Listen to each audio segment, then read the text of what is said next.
Welcome back to another episode of Up the Score Show. In today's episode, we're going to be ranking the top 15 to 20 point guards in the NBA, and we're going to be having our initial reactions on free agency. I kind of want to start this off with ranking point guards, but Larry, well, yeah, let's start this off with ranking point guards. Let's be different. Everybody done gave their opinions on free agency.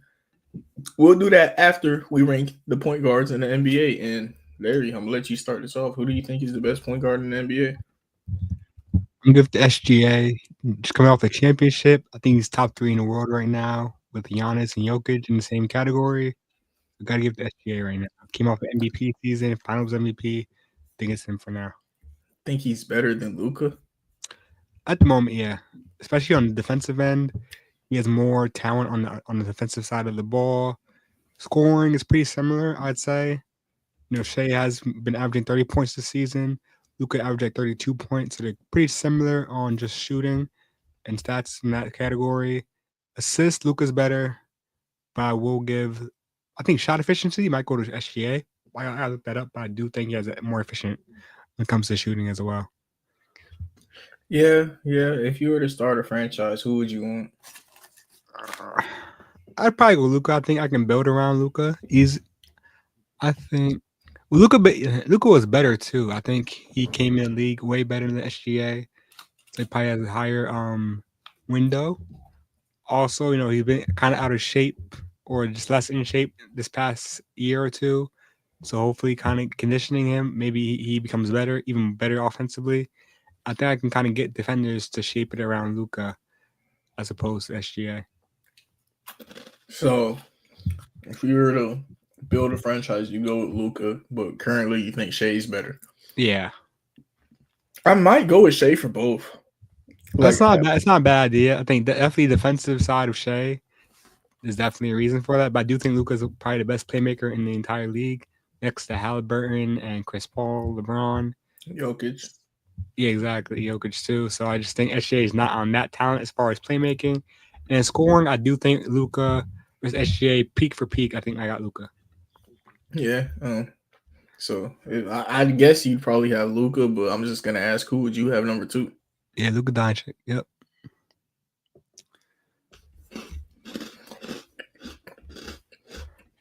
I have to agree with number 2. Where else could you go? And yes, we got Leaf here. Got a third person. Do you agree with the top 2 on our point guard list so far? I would have to. I just barring just based on the fact that what SGA did, but if I do that, then I would have to agree that SGA is the best player done to history, which he is not. Yeah. So, but for right now, I will leave the top 2 up there right now. So. Fair enough. Who's 3? Who do you have at number 3? I think it's Brunson or Halliburton. That's my answer. Are we doing? So is this coming into next season, or is this next season? Going into next season. That's what I would do. Oh man, coming. Well, we can't do Halliburton because he's not playing. He's going to be out for the year. So. Yeah, that's the thing about it. I think we're just ranking based off play from this season. Okay. Oh, okay. All right. If we just ranking off, it's just play based off of this past season. Past few seasons. Yeah. Okay. Whatever criteria would have Shea above Luka is the criteria we need for 3. If we breaking off these past seasons, then can we really put SGA number 1? Yeah, that's a good point. But I do think SGA was kind of still in the he was with Giddy this time a year ago. Like mm-hmm. Can we really do that? I think it's just. What you think, Larry? I think so, man. I think he still had a great season the year before that.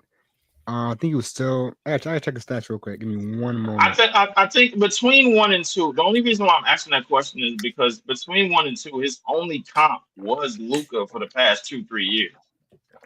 Exactly. So I mean, I think it's fair then. I mean, Shea was still top 5 in MVP voting last year and the year before that. He was top 5. was top 2 last year. So I mean, I think he's still. Well, hold on, wait.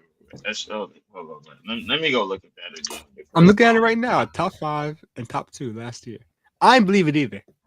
Last year sounds He crazy. was to me. top 5, and they was in the plan. Yeah, that all right. That's a little bit. Yeah, that's a little bit reckless. Okay, I mean, It's true, man. yeah. It's true. I mean, but even with that scale, I mean, I guess I'll accept it for now. It's not gonna really bother me. I think the SGA glaze is loading like real soon, man. I mean, just the way he goes about, a lot of what has went down in the past couple of years, the way that he goes about it, I think that kind of rubs people the wrong way. But I would have to leave SGA up there for now. Now, as far as number 3 goes, Brunson or Hallie. how That's it. Brunson. I is got does, Brunson. does Brunson really have a shot at this, or do we still have Steph up there? Okay, yeah. 'Cause I know how a lot of people feel about Steph. Has Brunson surpassed Steph in the last couple of years? I To you, personally, Mark? I have Curry above Brunson, but me and Eli talked about it last Still? night. Yeah. No, me and Eli talked about it last night, and I said Brunson has a case for 3. Brunson's the only point guard I think has a case for 3. He's the only. Curry's the lowest you can put him to me is 4, and if you put Brunson above him, I'm cool with it. I'm cool with it. Like he's clutch, I'm great still 3-point cool with shooter. cool with Steph top 5. The only reason why is because I feel like Halliburton in the past 2 years. I mean, goddamn, bro. Like let's talk about what this Indiana team. First off, looks without him. He went down the first year that he was playing a full season with them, and they went from being a projected top 4. I think they was top 5 when he went down, and then they plummeted all the way to the play-in or something like that, or the AC or whatever it was. Last year he went down in the Eastern Conference Finals. We all seen what happened, and this year he went down in Game 7, and we seen it happen. So I mean, the common denominator out is when Indiana loses Halliburton, they pretty much lose their soul. But so I would have to put in Wait, hold on. I would have to put Brunson at number 3. And no, I'll have to put Halliburton in number 3 and Brunson in number 4, simply because Halliburton has had his way with the Knicks for the past 2 years, bro. Like, I mean, it is what it is, bro. Like, I cannot. I think the playoff, the playoff translation, not in terms of averages, but in terms of like games, like the moments that you need him. I have to account for that. You know what I'm saying? I think Brunson has those moments as well, but we all know the Knicks is known to get things they get a lot of things going their way. Specifically in the Detroit series, I heard a lot of people say they didn't deserve that. Specifically last year in the Philly series, I heard a lot of people say they didn't deserve that. Because Joel Embiid on one leg was giving them everything. You know what I'm saying? So I mean, I'm gonna just go with Halliburton at number 3. I know that's an unpopular decision, but I'm gonna go with Halliburton at number 3 just off the strength, because if he's still healthy, I think that Indiana can make another run if he's still healthy. Yeah. I got to start bench cut for you. Tyrese Halliburton, Jalen Brunson, and Steph Curry. Start bench cut. As of July 2025, starting Halliburton, benching Brunson, cutting Steph. You agree with that, Larry? Repeat that. Would you say that, Leaf? I said as of right now, this is clearly not all time, but as of right now, I'm starting Halliburton, I'm benching Brunson, and I'm cutting Steph. What you doing, Larry? I'd probably start Brunson, in my opinion.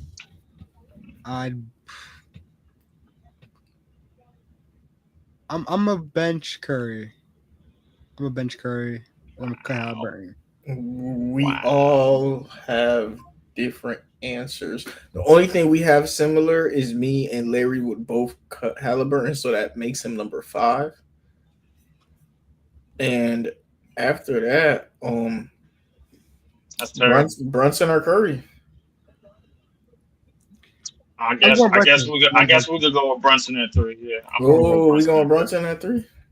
Yeah, since y'all want to do this, Milwaukee, bro. Like, I mean, yeah, we got to go with Brunson. Where's Curry?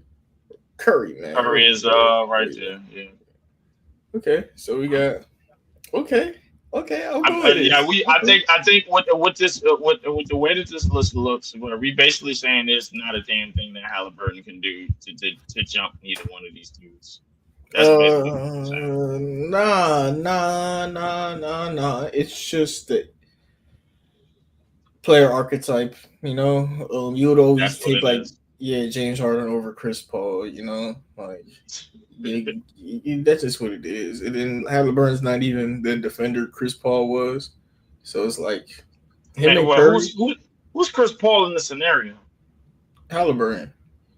Who's James Harden in this scenario? Brunson. You sure?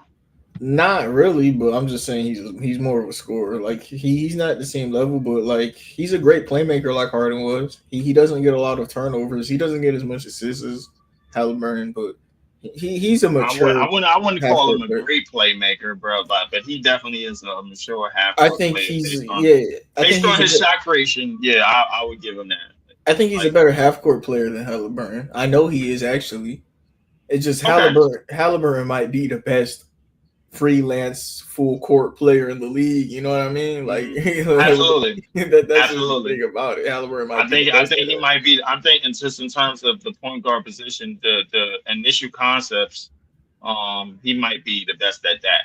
Like just sharing, making sure everybody in the lineup, gets at least close to double digits, if not that. So I mean, Brunson is going to dribble the air out of the ball for some time. Not saying that SGA ain't going to do the same. Not saying that Luka ain't going to do the same. But at the same time, I think that they're everything that they're producing is basically on the highest of the highs at their position. And Brunson, not to scale him off, I think what Brunson is producing is what he can. What SGA and Luka are giving you are astronomical. What Brunson is giving you is what he can give you. This is like, you know what I'm saying? So, I mean, I just go with that. Wow. I'm looking at the next point guard we're going to rank. And this is not going to be easy. Y'all. Yes, it is. Hold on. What y'all are going to do and what we are going to do, actually, scan through the names for a little bit. Let me know when y'all all got a name, and we're going to say it on 3. All right? Okay. All right, 1. All right. Hold on, Larry. You know who you got next on the point guard list? Yes. Of course he does. So Larry, so leave, go count down. All right, 1, 2, 3. Kyrie Irving. Kyrie Irving is better than Cade Cunningham. Which you say, Leaf? And both of y'all say Cade. Cade Cunningham. Okay, Cade. I say Cade. Kyrie, I think a couple of these guys are better than Cade. Kyrie right now is better than Cade? Yes. No. Cade turns over the ball a lot. Cade isn't a mature half court setting player yet. He turns over the ball a lot. His percentages are terrible. I see the potential though. I see it. No. I see what y'all see, but he's not there yet. He turns over the ball too much. I just want to let it be known and be known.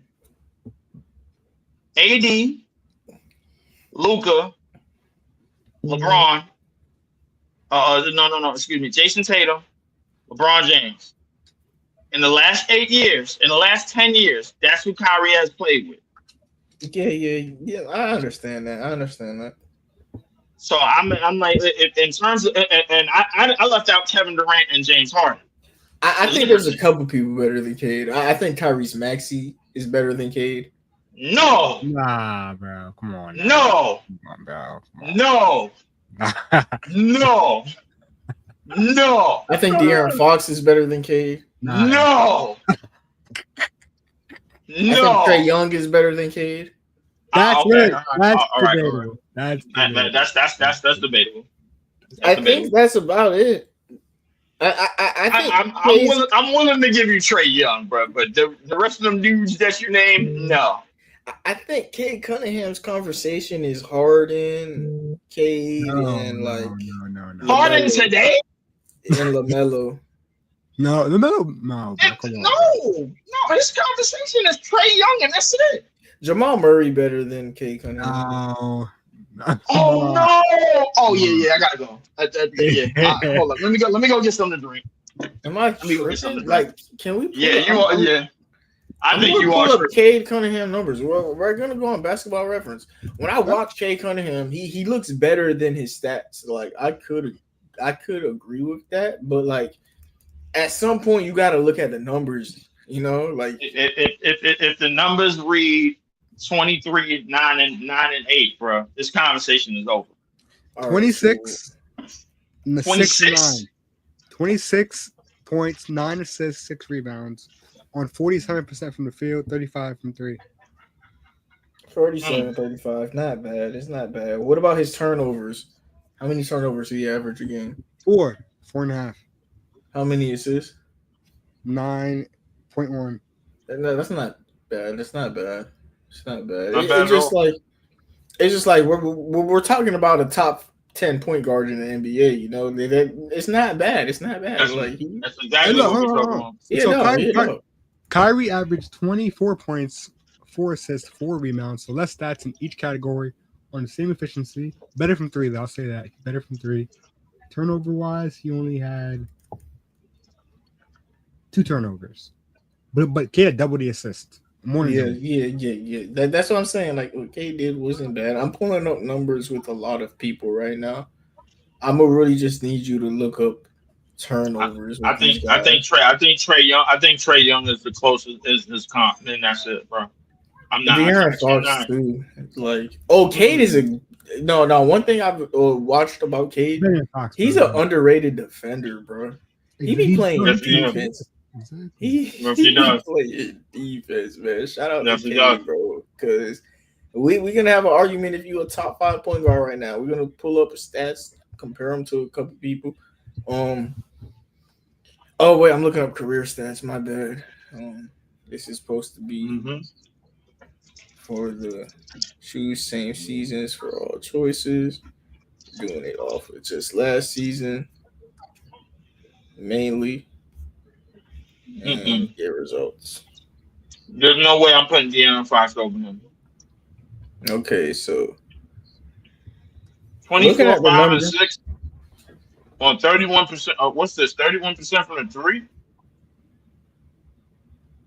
and just over 46% from the field.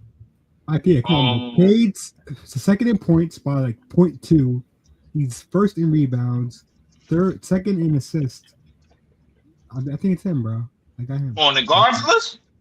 On this list, not crazy. Look, I mean, look at his stats. It's not crazy. No. No, he's basically number 1 in each stat. Basically. Yeah. Almost. Almost. He's like a mix of Ben Simmons and Brandon Roy. Like, he's tough. He has the best efficiency. Efficiency-wise, best efficiency. Efficiency-wise, I'm disqualifying Jamal Murray, but because he plays with whatchamacallit, bro. I'm not doing it. No, but forget that though. Jamal Murray averages 21 points on 47.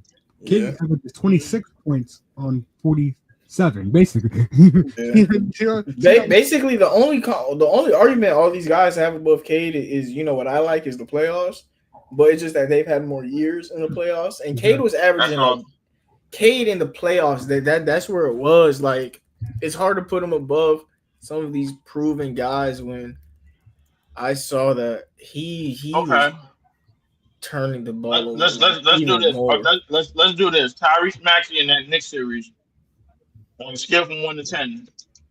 How was he playing? I don't remember, but one thing I remember is Tyrese Maxey was like impressive in the playoffs. Cade Cunningham shot 18% from the 3, 42 from the field, and averaged 5 turnovers on 8 You know what's assists. crazy? You know what's crazy about this? Trae Young played the most games, and I don't even think he made All NBA team. Yeah, and he's pretty impressive. But we're gonna talk about the offseason in a little bit. The Hawks, he should be somebody who makes All NBA team next year. But yeah, this is what it is about Cade. But it's only one. He played good in the playoffs. He was playing good on defense. He's on the Pistons. Do I really want to do him like that? Are we gonna put Cade next? Put in a Pistons player at 6 though. Y'all comfortable with that? Bro, it's Cade, bro. But the Pistons player, yeah, Cade. What do you mean the Pistons player? It's Cade. No, Cade is tough. Cade is tough. Cade is tough. Cade is tough. Cade is tough. I mean, all right. No, respectfully. No. 2 beats 1. Why am I? I'm 2 beats 1. Right. I was gonna say respectfully, me and Larry, probably the only person we had over him was Trae Young. Exactly. Would y'all let me put Trae Young above Cade? No. I'll do it. Nah. I'll do it. I mean, I'd rather not. I'd rather not. Why not? It's not gonna kill me, but I'd rather not. Why not? Why not? I think Cade's better. The reason why I do it because I think Trae Young has been dealt like the short end of the stick, bro. Like, and just in terms of being left out the All-Star game, being left off of All NBA. You led the league in assists, I think, 2 out of the last 3 years. I don't think we can deny Trae Young anymore, bro. Like, I think the team, listen, we seen what he was able to do in his postseason run, even though it was 4 years ago. We seen what he's been able to do against better teams when he's finished 8th in the play-in or this, that, and the third.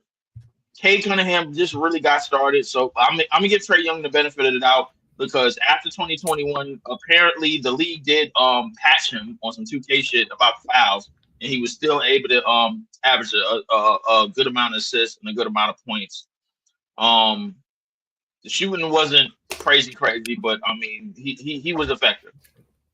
Yeah, but y'all beat me with Cade. It was 2 beats 1. I said let's count down. 2 people said Cade. Whatever, man. Cade is cool.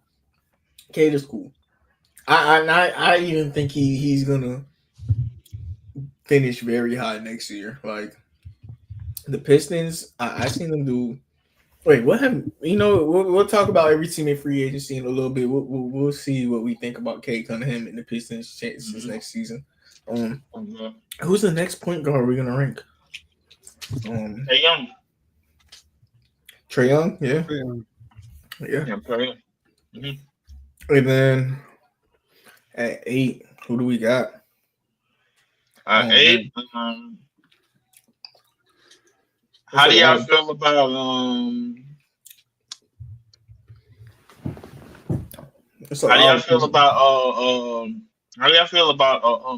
De'Aaron Fox?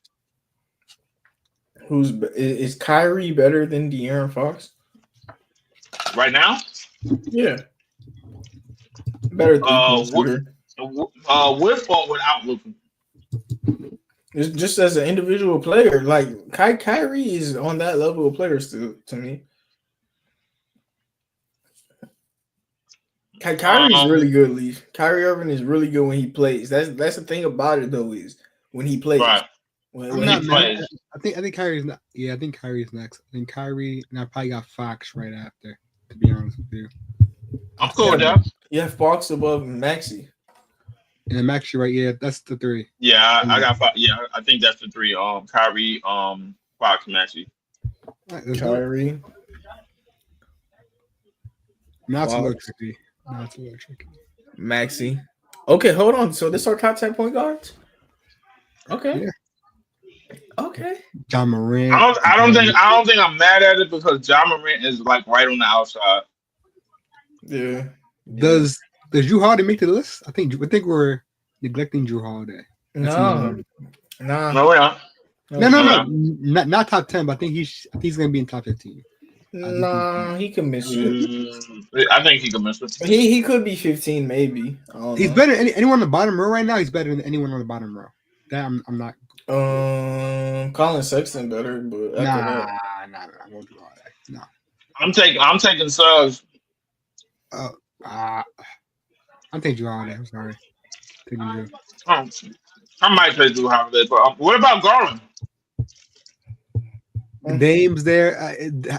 I know Dame's been kind of injured. I don't know how much we rank him. I feel like 11 should be Harden, 12 should be Ja Morant, 13 should be Garland, 14 should be Jamal Murray, 15 should be Drew Holiday. No Dame. If we rank Dame, we're ranking him at 11. You know. That's what I'm saying. Dame's on the list, bro. You can't just. I mean, could we rank him up? But the thing is, like, we know Dame is like cooked. Like, Dame is cooked, and y'all still got him at 11. Like, or Larry? Do we know Dame is cooked? Is Dame cooked, Larry? I don't think so, because if Dame's cooked, then Halliburton's cooked too. No, Dame is almost 12 years older.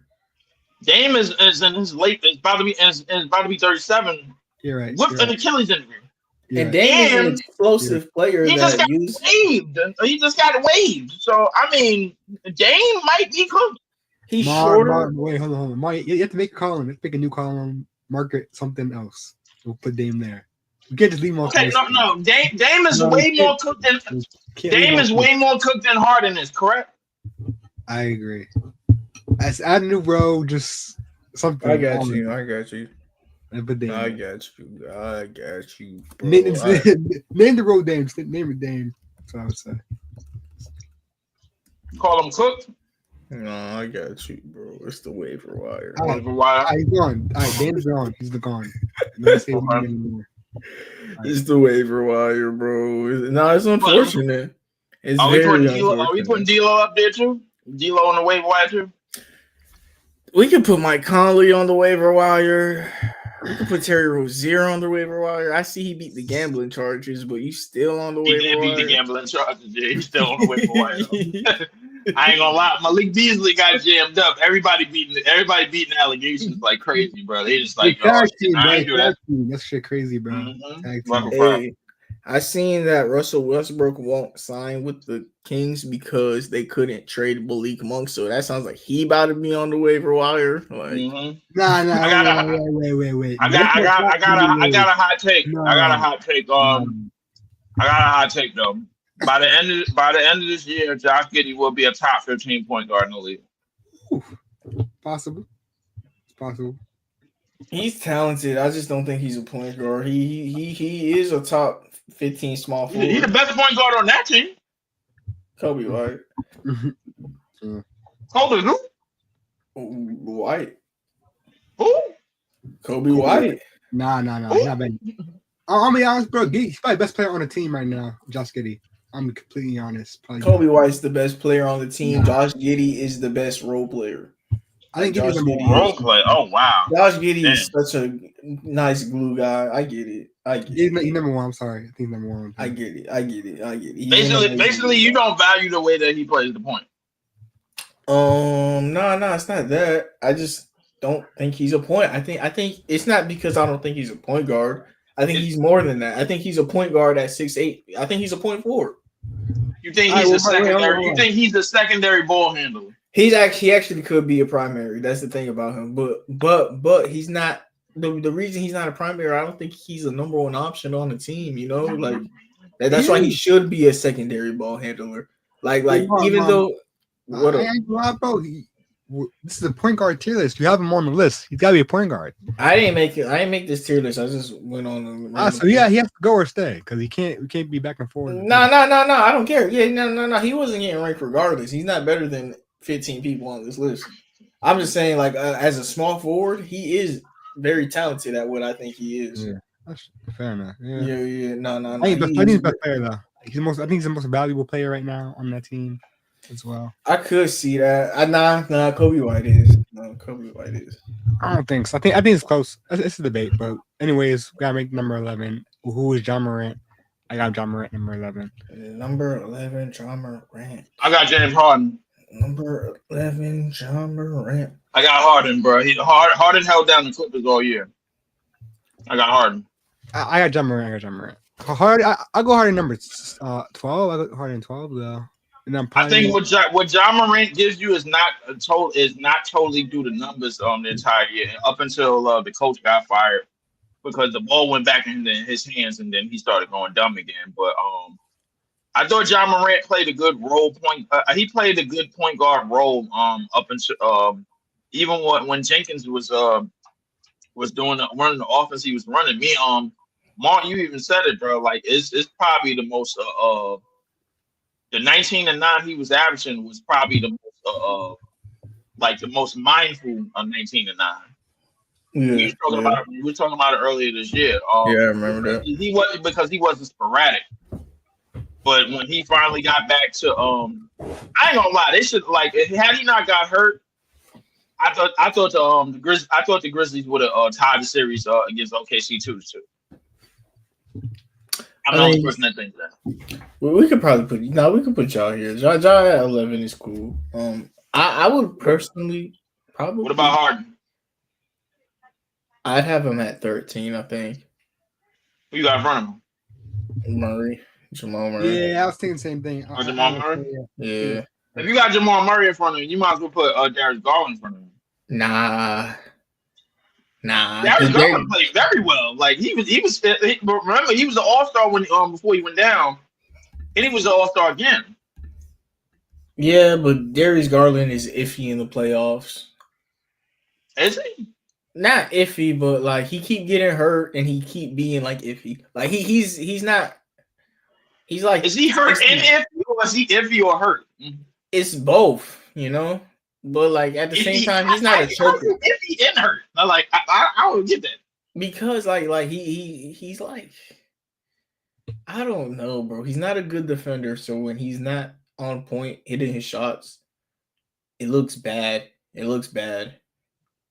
And James Harden, he got the same problems. The only difference is I trust Harden more. He's been doing it for longer. And Harden, he chokes in closeout games. I know who Harden is. I don't know about Garland yet. Like, that's what I'm telling you. I don't know. But in the playoffs, I don't know. This year, he impressed me a little bit. But the past 2 years before that, he was bunions. This year was like iffy, you know? This year, I gave him a pass. Like, he was good enough. So we know. So I can't argue with that, man. We know who Harden is. Harden, when it comes to closeout games, he's not in. Yeah. No. But Garland, Darius Garland, I think he could go either way. I think he's right in the middle between. All right, going. Let's. Is he gonna fumble the bag in playoffs like Harden, or is he gonna have that game to where he rises? It's people that got Cleveland coming out of the East next year, bro. But I just don't see it personally. Yeah. I don't know, man. I just don't think they have a certain amount of mental. I just don't think they have, like, when it comes down to playing against and playing in the playoffs and playing in key games, I just don't think they have it. I think Donovan Mitchell is wasting his best years, bro, because we all know how much of a playoff riser he is, man. But Darius Garland and Jared Allen, like even Evan Mobley, bro. I'm like they are all on fraud watch. All three of them dudes are on fraud watch. That's the reason I say that. Yeah, but Larry, would you have Garland or Harden? I think I have Harden. I think I go Harden for now. For regular season, I want James Harden, but for the playoffs, I might go Garland. I'm gonna be honest, bro. Really? Yeah, I mean, Harden falls off every time, but he falls off every single time he falls. I mean, but that's only in closeout games. Darius Garland is giving you one game, and then that's it. Harden is at least going to be there to like the force of Game 7. Like he just don't have enough when he gets to Game 7. That's all it is. Yeah, you're right. Yeah, Harden. I think it's Harden. Yeah, all right. We'll keep Harden above Garland. No, I got Drew Holiday over Garland. I'll be honest. You what? I think Drew Holiday's over Garland. I got LaMelo. I might have LaMelo over Garland. Yeah, that's not a crazy take. I'm not a Garland fan. I'm sorry, I'm not a Garland fan. I really ain't. You have LaMelo over Garland, Larry? Healthy, yeah. But do you have him over him? No, not yet. But I got Drew Holiday over Garland.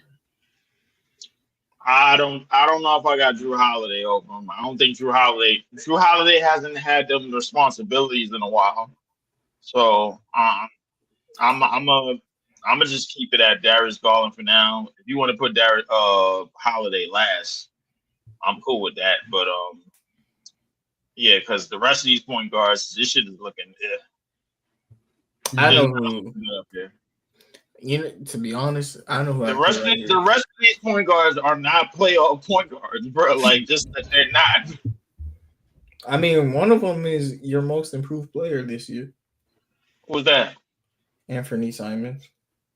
Put him at 15. He Anthony better. Simons won. Anthony Simons won MIP. No, I'm Who won talking in the MIP? future. I'm talking in the future. This year's MIP on the Boston Celtics, Anthony Simons. I don't know about that. He That's why might be. I don't know. He might that's be. why he gonna win. That's why he gonna win. So Anthony. it's a possibility that he might be, but if he jack up enough shots, like he might be. You know, at 15, bro, are we just? It sounds like we're just gonna go Drew Holiday. We sound like we're gonna just be Yeah, wrong. Drew Holiday. Yeah, we're Drew just gonna Holiday. be wrong. Take the vet and move on. You feel me? Yeah, because the rest of these dudes are not playoff performers, bro. Yeah. Like I mean, I don't see anything from Simons hasn't been in the playoffs. DeJounte hasn't been in the playoffs. D'Lo is oh my god. D'Lo. Oh my God. To be continued. Yeah. Fred VanVleet, You know, good point guard, but you know. good point guard, but yeah, I'm not doing that. Josh Giddey, yeah, I think he's gonna be top 15 point guard next this We time bigged by the them end up of this season. enough. Yeah, we bigged them up enough. Jordan Poole is Steve Francis reincarnated, just without the bounce. LaMelo is made out of glass. Quickly plays for Toronto. Colin Sexton plays in a rectangular state. Jalen Suggs. Colin Sexton plays somewhere new now. I don't remember. I think he got moved. I don't know where, but we'll talk about it. What about Jalen Suggs? Jalen Suggs.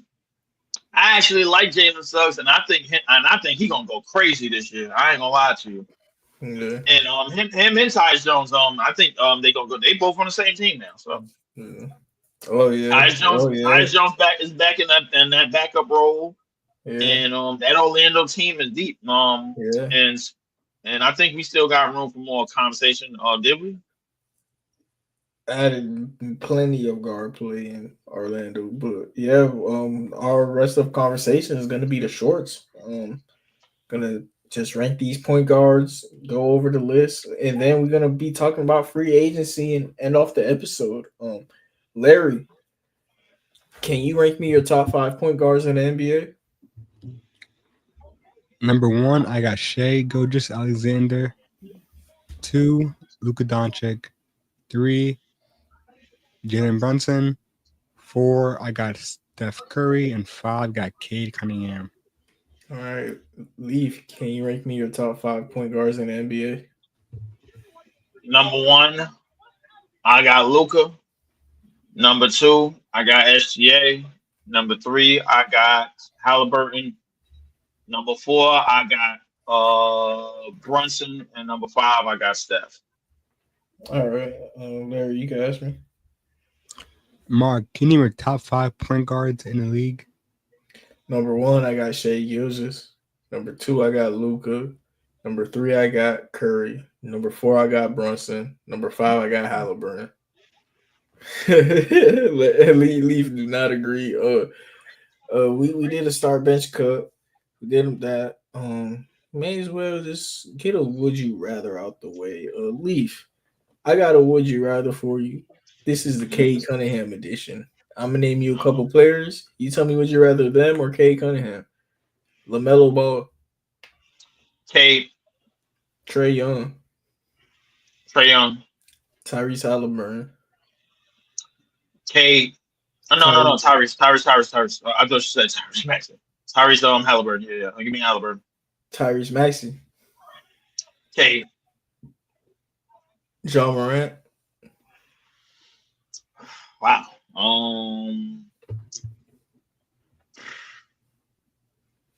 Cade. Jalen Brunson. Cade. Darius Garland. Cade. Okay. And What's next? Larry. I got a would you rather for you. This is the Jalen Brunson edition. I'm gonna name you a couple players. You tell me would you rather them or Jalen Brunson? Steph Curry, Brunson, Tyrese Halliburton, Curry, Brunson Oh. or Brunson, Kay Cunningham, Brunson, Trey Young, Brunson, Kyrie, Brunson, De'Aaron Fox, Brunson, LaMelo Ball. Brunson. Okay, okay, okay. Next, what do we got next? We're gonna talk about free agency. How should we talk about free agency? Go in team order. Big news first. Larry, how do we do this? I think we can cover the bigger names, the bigger things that happen, get that out the way, and go over the smaller ones. Actually, no, smaller ones first. Relevant smaller ones, not like Jake I LeBear. think team order we could do faster because we could go over the unit and what the free agency does for the unit and all of that. Or something. See each team. Probably. I mean, we only 41 minutes, and I don't know if y'all wanted to stay long, but yeah, let's just do the big moves, I guess. I mean, I think just going over each team. Oh, okay. NBA depth charts. I might just it's already 10:20, bro. Let me go. Let's do let's do it. Let's do it. Go to the transactions list, and let's do it. I don't even know how to NBA. No, I ain't gonna lie. Just go to Sham's Instagram. That's all you gotta do. Go to Sham's Instagram. Go to Sham's Instagram. Sham's Instagram. That's real. Sham's Twitter or something. Yeah. Go to Instagram. He has all the pictures and stuff. Okay, but I say go to the damn Twitter. Yeah, me too. But Larry, the posters. I feel like that might be the best thing, Larry. But I'm already on the Instagram, so I'll just pull this up, talk about a couple things, and see if the Twitter is better. But I mean, breaking news today, we got DeAndre Ayton to the Lakers. That's a real move. Like 2 years. Wait. Before getting into that though, should we do smaller moves, big moves, or should we do bigger moves, small moves? I think let's do the latest moves, bro. I think we should do the latest moves and then talk about the teams. I think like today news, and then after that, just go in team order. Okay, all right, let's do it. Yeah, because like today we got DeAndre Ayton. Like a lot of people haven't talked about that. That is breaking news right now. DeAndre Ayton paired with LeBron and Luka. I think this works amazingly. Last time we see DeAndre Ayton around Chris Paul, he looked good. Only problem is them boys would yell at him and bully him too much. Hold up, they signed an assistant coaches. Shamgar is with Orlando, and Vogel is with Dallas. I got Dallas winning the West. The hell with that. Wait, who signed? Dallas Mavericks player development coach Shamgar. Shamgar. Yeah, why is Shamgar like? Okay. Well, Shamgar invented the move the throw the ball in and then take it back with the other hand. He invented that move. So that's why they call Yeah, but his name just threw me off. Coach God, Shamgar. That's his name. Okay. Yeah. Now the people that know his name was God Shamgar. Yeah. But that is his born given name, bro. God Shamgar. He from Brooklyn. He from here. Okay. Frank Vogel as an assistant coach is pretty lit for the Mavericks, but hell with that. Let's talk about these big signings. DeAndre Ayton to the Lakers is real, bro. That is a real thing, Larry. Like this makes them better. They got a big man for cheap. Dude, what is up with players getting waived? DeAndre Ayton, is that the new thing that's happening in the NBA? People getting waived, bro? I guess we're going to just have DeAndre Ayton signed to the Lakers. One thing we said that the Lakers need is a center. DeAndre Ayton is a guy who was just getting meaningless stats with the Blazers. He could get meaningless, easy buckets with the Lakers with Luke, two of the best playmakers of all time, setting him up. He's a good screen setter. Good rebounder. I think DeAndre Ayton. Listen, the jury is still out on him as a player. Just in terms of like what he was promised to be in Phoenix and what he is now, bro, is basically somewhat of a 180. DeAndre Ayton, I mean, he can get some things done, bro. I mean, it is the Lakers, bro. I mean, and anytime the Lakers get a big, you got LeBron James, and you got basically the worst defensive wings and guards ever. And big. Yeah, and big. I mean, well, DeAndre Ayton could block a shot or two, but I mean, yeah, the defensively this just doesn't work. But I mean, we'll see, man. I mean, it is the Lakers, man. The NBA is gonna figure out how to make it work, make it look as good as they can look. And try to carry LeBron as far as they can carry him, but it's gonna fall. LeBron is mentioned in these Clutch Sports is coming out with all these trade scenarios to basically trying to hit at the Lakers front office that they need to do something. LeBron doesn't like the moves or whatever. And after this year, I hope that when the Los Angeles Lakers are done with LeBron's contract, the other 30 teams, the Lakers and plus the other 29 teams, they don't give LeBron James anything. They don't give him a meeting. They don't give him nothing. They just let him rot. Like you get no farewell tour. You get nothing. You just go in obscurity, bro. If LeBron James wants to play again, hey, go create your own team. Simple. No, man. You could keep dreaming, but LeBron and Luka with DeAndre Ayton is pretty nasty to me. What you think about it, Larry? I think it's a great move for them offensively. He does have some defensive side to him. It's not a great defensive side, but it's way better than whatever they had last year with Jackson Hayes. So yeah, I think he's gonna be able to catch a lot of lobs. We've seen him with Chris Paul, how he's kind of in his best years with Chris Paul. Now he has two of those guys to play with. Kind of a lot of great looks for him. Hopefully he's able to kind of grow on the defensive side of the ball. Kind of see now once he's engaged in the game offensively, he kind of contributes to the defensive end as well. Hopefully that being able to contribute will lead to him being better on the defensive end. But I kind of want to talk about Dorian Finney-Smith losing him. I think it was a big reason for him to be great defensively last year, especially with their center being Jackson Hayes. Now he's kind of gone for nothing. I think that's a major impact on the Lakers, in my opinion. We got to talk about that a little bit. Yeah, it is. It is for sure. I feel like the way we going about this kind of week, I think we should just go team by team because it's just easier to me. Like we just gonna pull up ESPN, pull up the Lakers depth chart at this point because we already talked about DeAndre Ayton. Let's finish the Lakers. He's obviously they're gonna fit their big man spot, and the guy who they got as soon as free agency started was Jake LaRavia.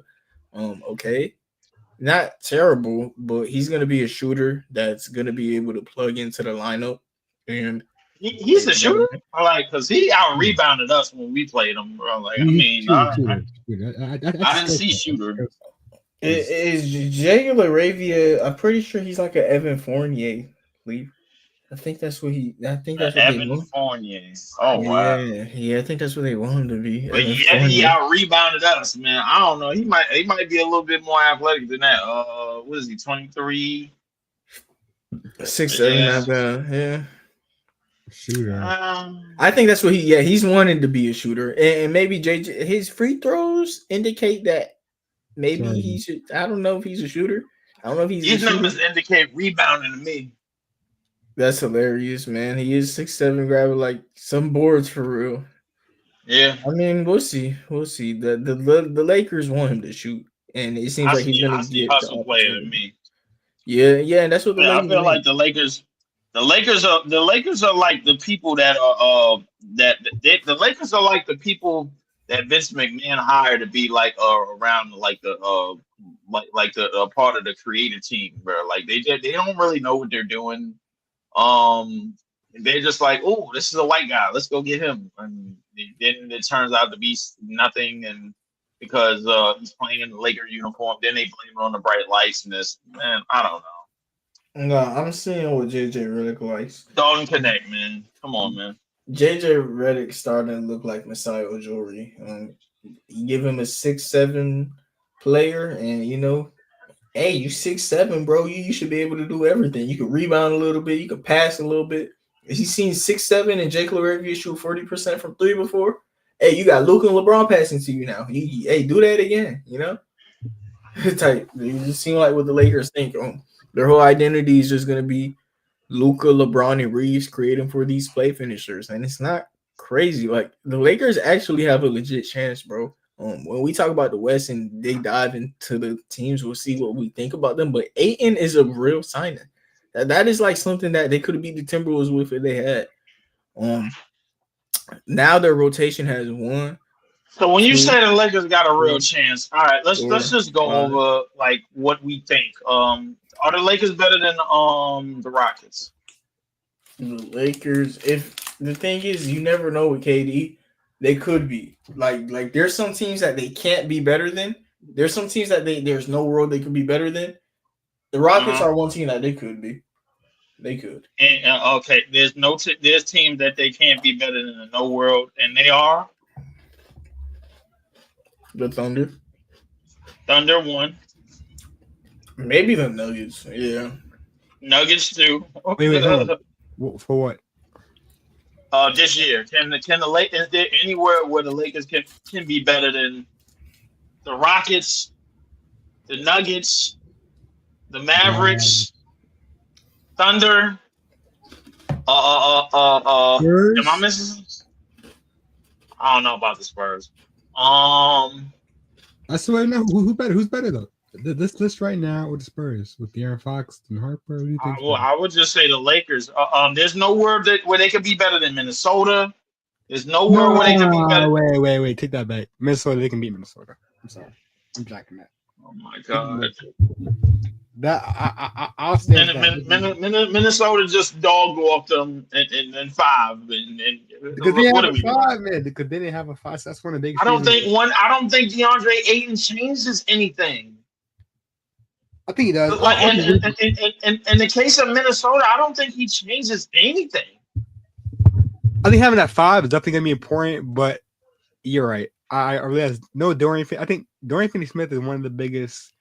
Losing Dorian Finney-Smith is like more impactful to the team than actually gaining DeAndre Ayton.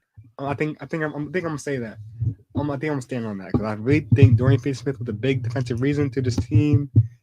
Ains is a 5-man better than Jackson Hayes. Dorian was very important for this team, so I think losing him but getting Ayton, yeah, you're right.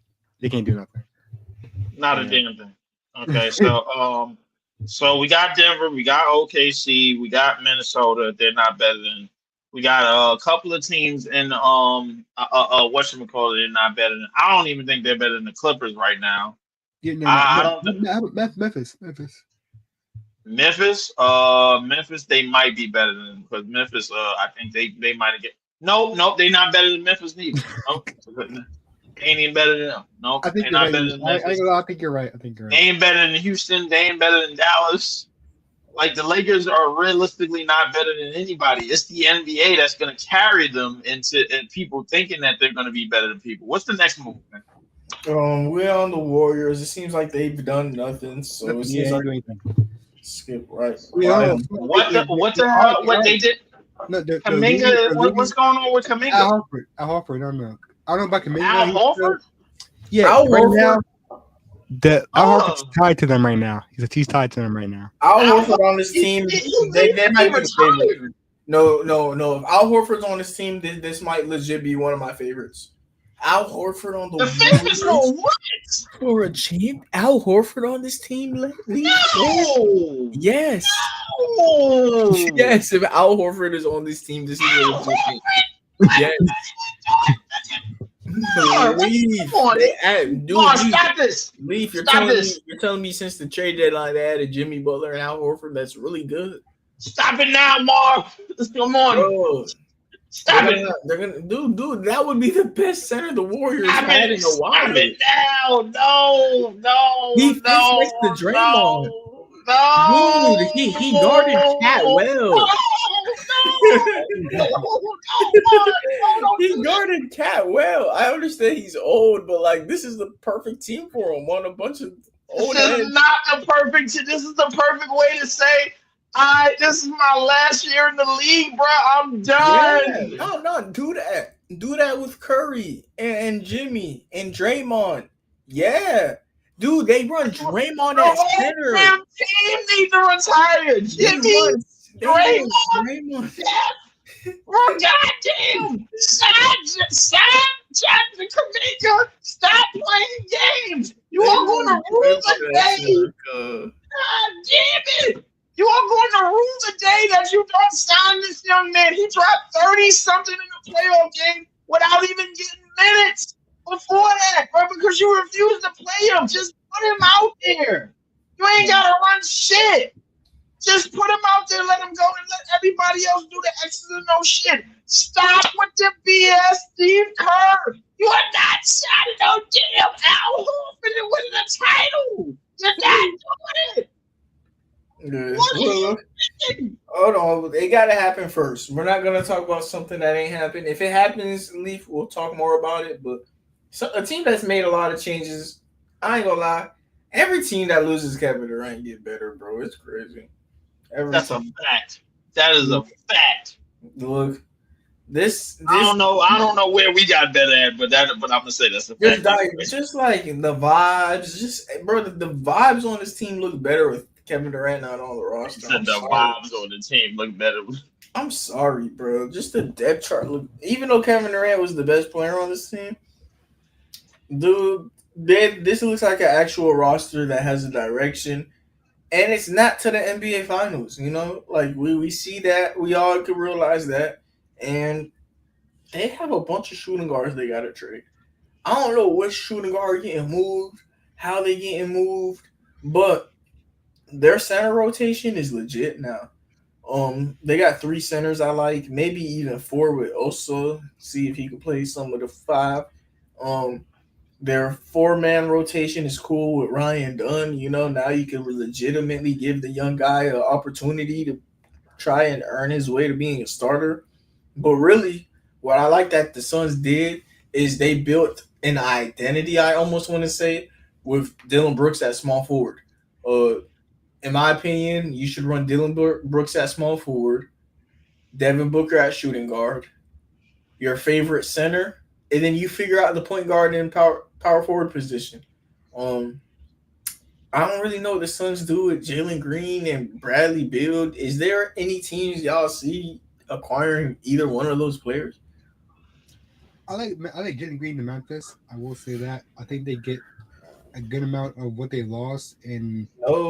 They just got Ty Jerome, man, for cheaper. He fits better. No, and they got KCP. They replaced the shooting guard. Wait, hold on. Phoenix got Ty Jerome? Yeah. No, Memphis. Well, Memphis.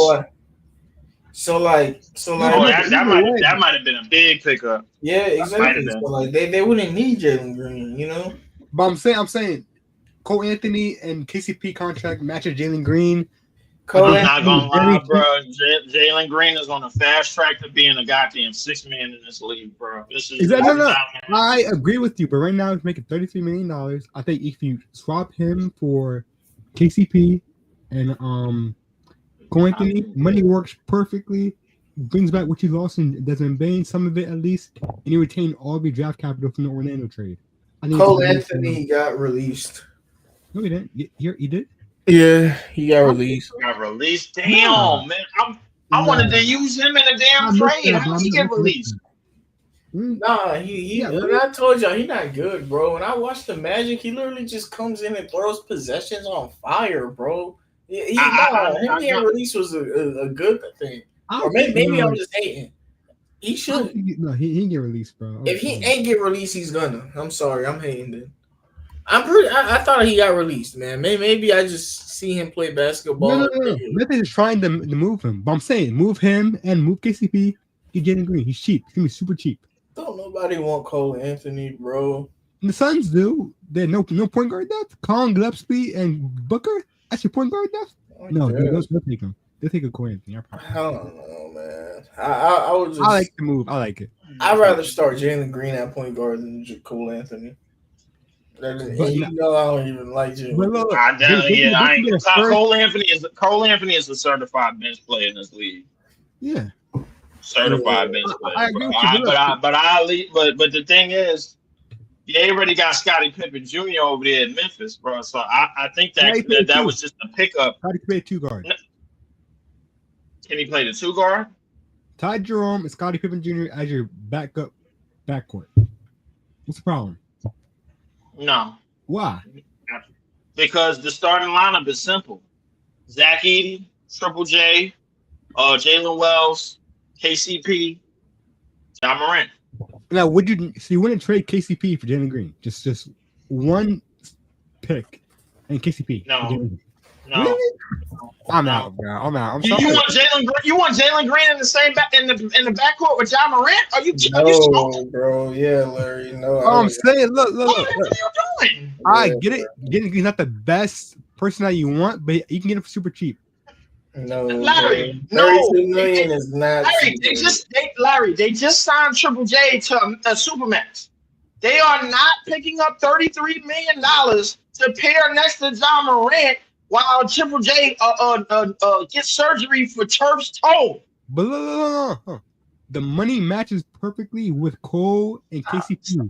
Yeah, but it's Stop because it. All you're gonna lose KCP. That's all you're gonna lose. Stop. it's Stop it. because Stop they didn't want to pay Desmond Bain like 35 mil. You think they're going to That's want to pay? exactly. They're They going didn't to want. pay Jalen Green 32 now, and then he Bro, fits why would they worse. want to pay him and they didn't want to pay that damn Desmond Bain? And Bro, he like, fits worse. No, Larry. Jalen Green sucks. I think come on, Larry. There's no scenario where this works. How? I don't get it. Actually, I don't get it. I don't. I'm Yeah, I sorry. don't get how you don't You move point KCP. guard, 2 slashing guards. Yeah, correct. And plus, look, Jalen Green was the first option in Houston, first, second option. He was Now he's on a team where he's his third option, and completely. He can be a different player. He can be an actual good role player for them. He can be an entirely different player. He could be a I think winning KCP is worth the risk of taking Jalen Green. That's all I'm saying. I don't know. It's a low risk. It's a low risk move. It's a low risk. It's a bad business move all the way. It's a across low the risk, board. man. I'm out. It's No, bad. It's I bad. agree. It's terrible. It's low risk. I It's a low 100% risk, agree, high bro. reward, but I'm just saying I don't care about the low risk. The risk is getting in my franchise player John Morant's way. I'd rather just get somebody who can shoot threes, be tall, and that's why they drafted Buddy who they got. But Phoenix Suns, really, this is just a team that did stuff in the draft. This is not a team that did too much in free agency yet. They don't got money. So this whole division, we kind of just ran through it because none of these teams did anything. The Kings, they got Dennis Schroeder. You know, is that something we're gonna talk about? They traded for Dario Saric. You know, they got picks. This whole division did nothing. The whole California teams. Whole division did absolutely nothing at all. All the California teams did nothing. But the Dallas Mavericks, they've added D'Angelo Russell and Cooper Flag. Exactly. D'Lo is going to make this team like a mid team, or he's going to make the point guard position a mid position until Kyrie Irving's back. And when Kyrie Irving's back, they're going to have a strength at the guard position because D'Lo is going to be a great 6-man. D'Lo is what I say that Jalen Green should not. I need to ask this question: Is there a possibility that Cooper Flag plays the 1? Mark Cuban was talking about it, and there was an idea that I think Jason Kidd was talking about it too. Yeah, Mark Cuban is trying to entertain it a lot, but the thing is, if he does, it'll be like around December. If D'Lo's ever hurt, we'll see. We'll see if Cooper Flag does it, but the fact that that's even a possibility is lit. This Mavericks team is lit. What we were just saying that what D'Angelo Russell is right now in his career, I think that's what Jalen Green is going to be in the future. He's going to be a really good guy who's capable of starting. But when Kyrie Irving is back, you make this a championship team with D'Lo on the bench. You know, D'Lo is a real good player. He could start. but him on the bench is championship worthy. This is I a could dig championship. that. Yeah, this No, Mavericks yeah, team is a championship team, bro. I think 100%. Definitely Kyrie coming back. Definitely championship team. We all kind of expect Cooper Flag. We gotta see who he actually becomes. He may be that guy we're all expecting him to be. He may also be a Andrew. Who's that guy? Anthony Andre Bennett. Karolinko? No, Anthony Bennett. He might be that guy too. So we never know Mm. with the rookie. So But we'll see. Andre Hopefully Karolinko. he's that guy. But D'Lo off the bench for Kyrie. Bring another guy that can kind of just take over. I'll be honest with you, bro. When the ball. D'Lo left the Lakers, bro, he actually played like the numbers won't indicate it, and the stats, none of the numbers or the stats will indicate it, but he actually played pretty good at the lead point guard when he was back with us, bro. Like, I mean, he was making great passes, great reads. Mhm. He was getting his hands in the passing lanes a lot of those games, bro. Like, D'Lo is not the slouch that y'all think he is, bro. It's just this Laker media cartel that's allowing people to believe that D'Lo is really that trash, bro. He's not. Like, D'Lo is not in the dump. All right, Yeah, bro. no, Like, you're definitely not trash anymore. Yeah. no, he's definitely not trash. But when you playing with Jason Kidd, he can make anybody a damn playmaker. I ain't gonna lie to you. AD was out there throwing no look passes and shit. When he's with him, bro. So I'm not doubting that Cooper Flag can't do it, and I'm not doubting that PJ Washington, Najee Marshall, Daniel Gafford, who they just paid an extension to, who is probably gonna get the starter spot, but not the starter minutes. You got Caleb Martin, you got Max Christie, bro. You loaded that wing in front court. It's just that guard position, bro. Until Kyrie comes back, they got to figure out who. It's probably gonna be a guard by committee.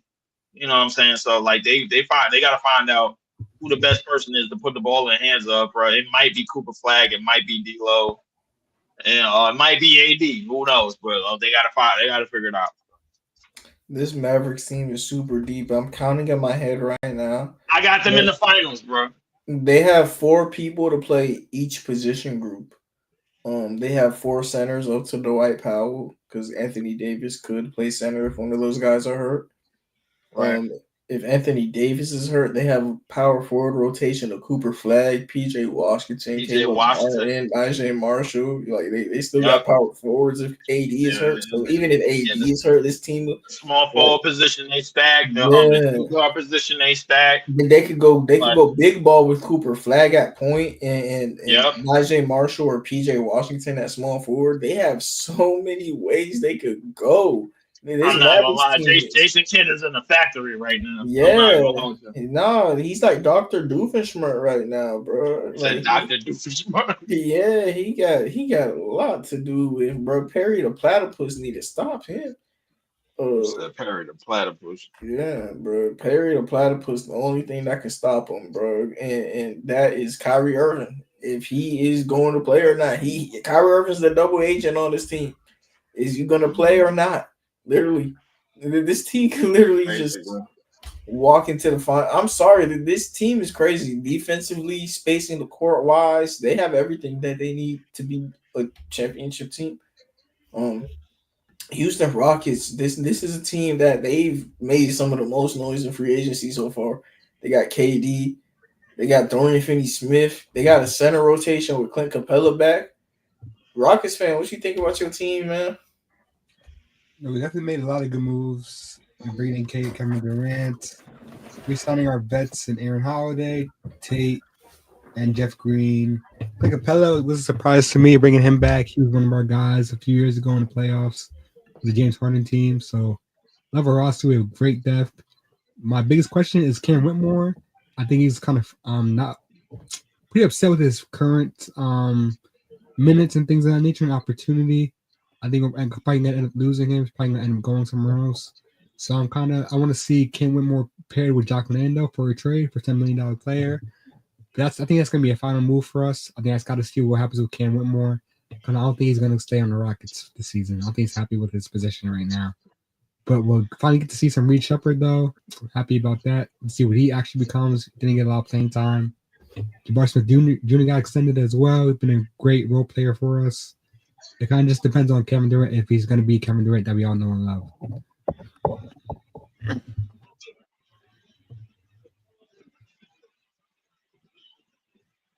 And Dorian Finney-Smith, I think addition too was great defensive piece for the Lakers. One of the biggest reasons they were great, kind of solid defensively last season. So stealing him from the Lakers was also a big bonus for us. Now we got Amen Thompson, Tari Eason, and Dorian Finney-Smith with great defense in that forward position. So happy about that too. The Houston Rockets are frauds. They're not doing anything. If Kevin Durant has to be the number one scoring option on this team, this shit is gonna go left in a heartbeat.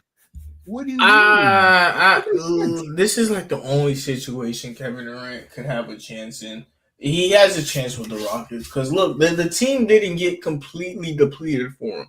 Teams usually get completely depleted for him. They lost a negative score for KD. You know, it don't get worse than Jalen Green. You know, I don't love Kevin Durant either, Leaf, but like it was Jalen Green. You know, all he got to do is be better than Jalen Green. He can do that.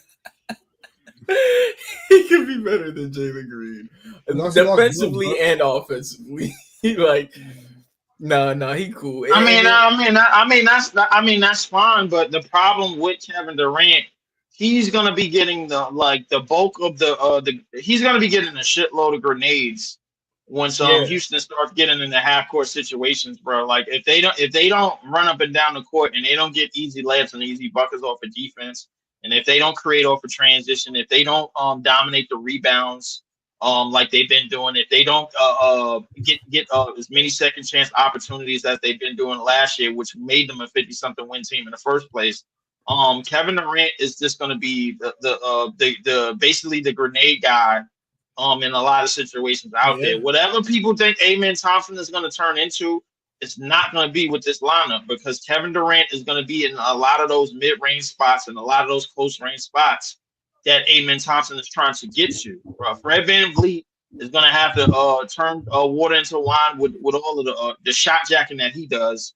And that's going to have to work. But they're going to have to do this on defense and rebounding, bro. Like, and I don't really think the lineups that they're going to produce is really going to do anything for them. I think their bench could be okay. The bench could provide some things because you got Steve. Their true identity is rebounding and defense, and that's what they have to stick to, bro. Like, so I mean, Kevin Durant. The reason why Kevin Durant throws a monkey wrench in this is because Kevin Durant is 37 years old, just like me. He occupies the same spots for the last 17 years. He like there's nothing about his game that fits with this team. It fits with this team in terms of need, but it doesn't fit with this team in terms of addition. You get what I'm saying, bro? Like if he was adding on to something, I would say, all right, this is perfect for Kevin Durant. But only thing he's doing is fitting a need. And at this point in Kevin Durant's career, you can't put him in a situation where he's needed the most. You got to put him in a situation where he's needed the least, and he can just fit his spot. I think this is the best situation for KD Leaf. When you look at it, he has playmakers, which he's never had the past couple of years. Like on a team that has all five positions. By the way, KD is usually not on a team that has all five positions, bro. This is a legit starting lineup. I don't know if the Rockets are going to be my favorites, but this is the best KD roster I've seen in a while. Like coach wise, they have a legit identity. This is a basketball team. KD usually just goes places and demands stuff. This is a legit basketball team. This looks like an NBA roster. Like this is the first time I've seen KD on the team and say this is a roster. Amen. He in the playoffs. Every time I was watching Amen Leaf, I just kept seeing a young DeMar DeRozan when he was on the Raptors. Athletic freak, a two-way version though. I'm talking offensively. We know what he is defensively. Offensively, he looked like a young DeMar DeRozan when DeMar couldn't shoot. He kept trying to pull up mid ranges. He got him off the same way as DeMar, but he was breaking. But he was making them sometimes. And this is rookie. This is second year. Amen is going to be really good. He's not that good yet. Main thing the Rockets need is a half court scorer. when you were watching the Warriors series, I came here talking about how their best offense was missing shots and having Sengun at power forward and Steven Adams. I said their best offense was having 2 7-footers grab grenades. Guess who's going to be shooting the grenades now? Kevin Durant instead of Durant, who's the one who was one of the 7-footers, and now you're basically telling Sengun he needs the offensive rebound and get on the boards, which was Steven Adams' job, and then you brought Clint Capella in. So I'll be honest with you, I don't know how Sengun, like Kevin Durant seems like he's going to get in Sengun's way. No, Sengun is going to have someone to play make for him, or finish for him.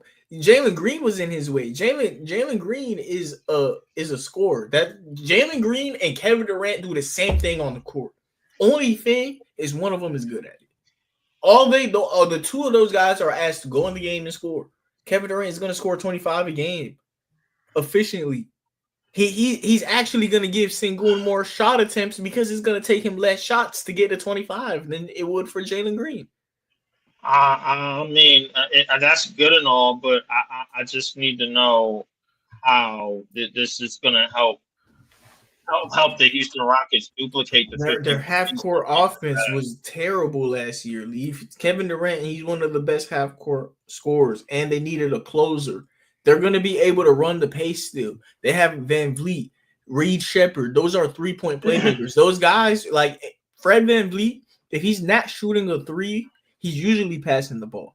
So my problem with this is that Kevin Durant needs to be one or the other. He either needs to be in this point in his career, he needs to either be a closer or the half court set or the guy that's going to be the number one option in the half court set. He doesn't need to be both. That's too much wear and tear on him, and it's probably the reason why even in this point in his career, even at a post Achilles, why he could barely play over 55 games. He can't do this. But the thing is, this is the roster he should literally be able to do it on. Like the other rosters, he had to do all that stuff he was doing. This team, you have a point guard in Fred VanVleet, and you have two other star players who are playmakers, better playmakers than KD. KD's gonna be asked to be an off-ball scorer. Leaf. Yeah, 100%. Yep, 100%. You have the ball in Amen's hands, in Sengun's hands, in Van Vliet's hands, and the first person they're gonna look to pass to is KD. KD's Kevin Durant. Yeah, exactly. And if you're a smart defense, they're gonna know exactly what you're doing. So now you're forcing Amen Thompson to turn into a 20 plus point scorer.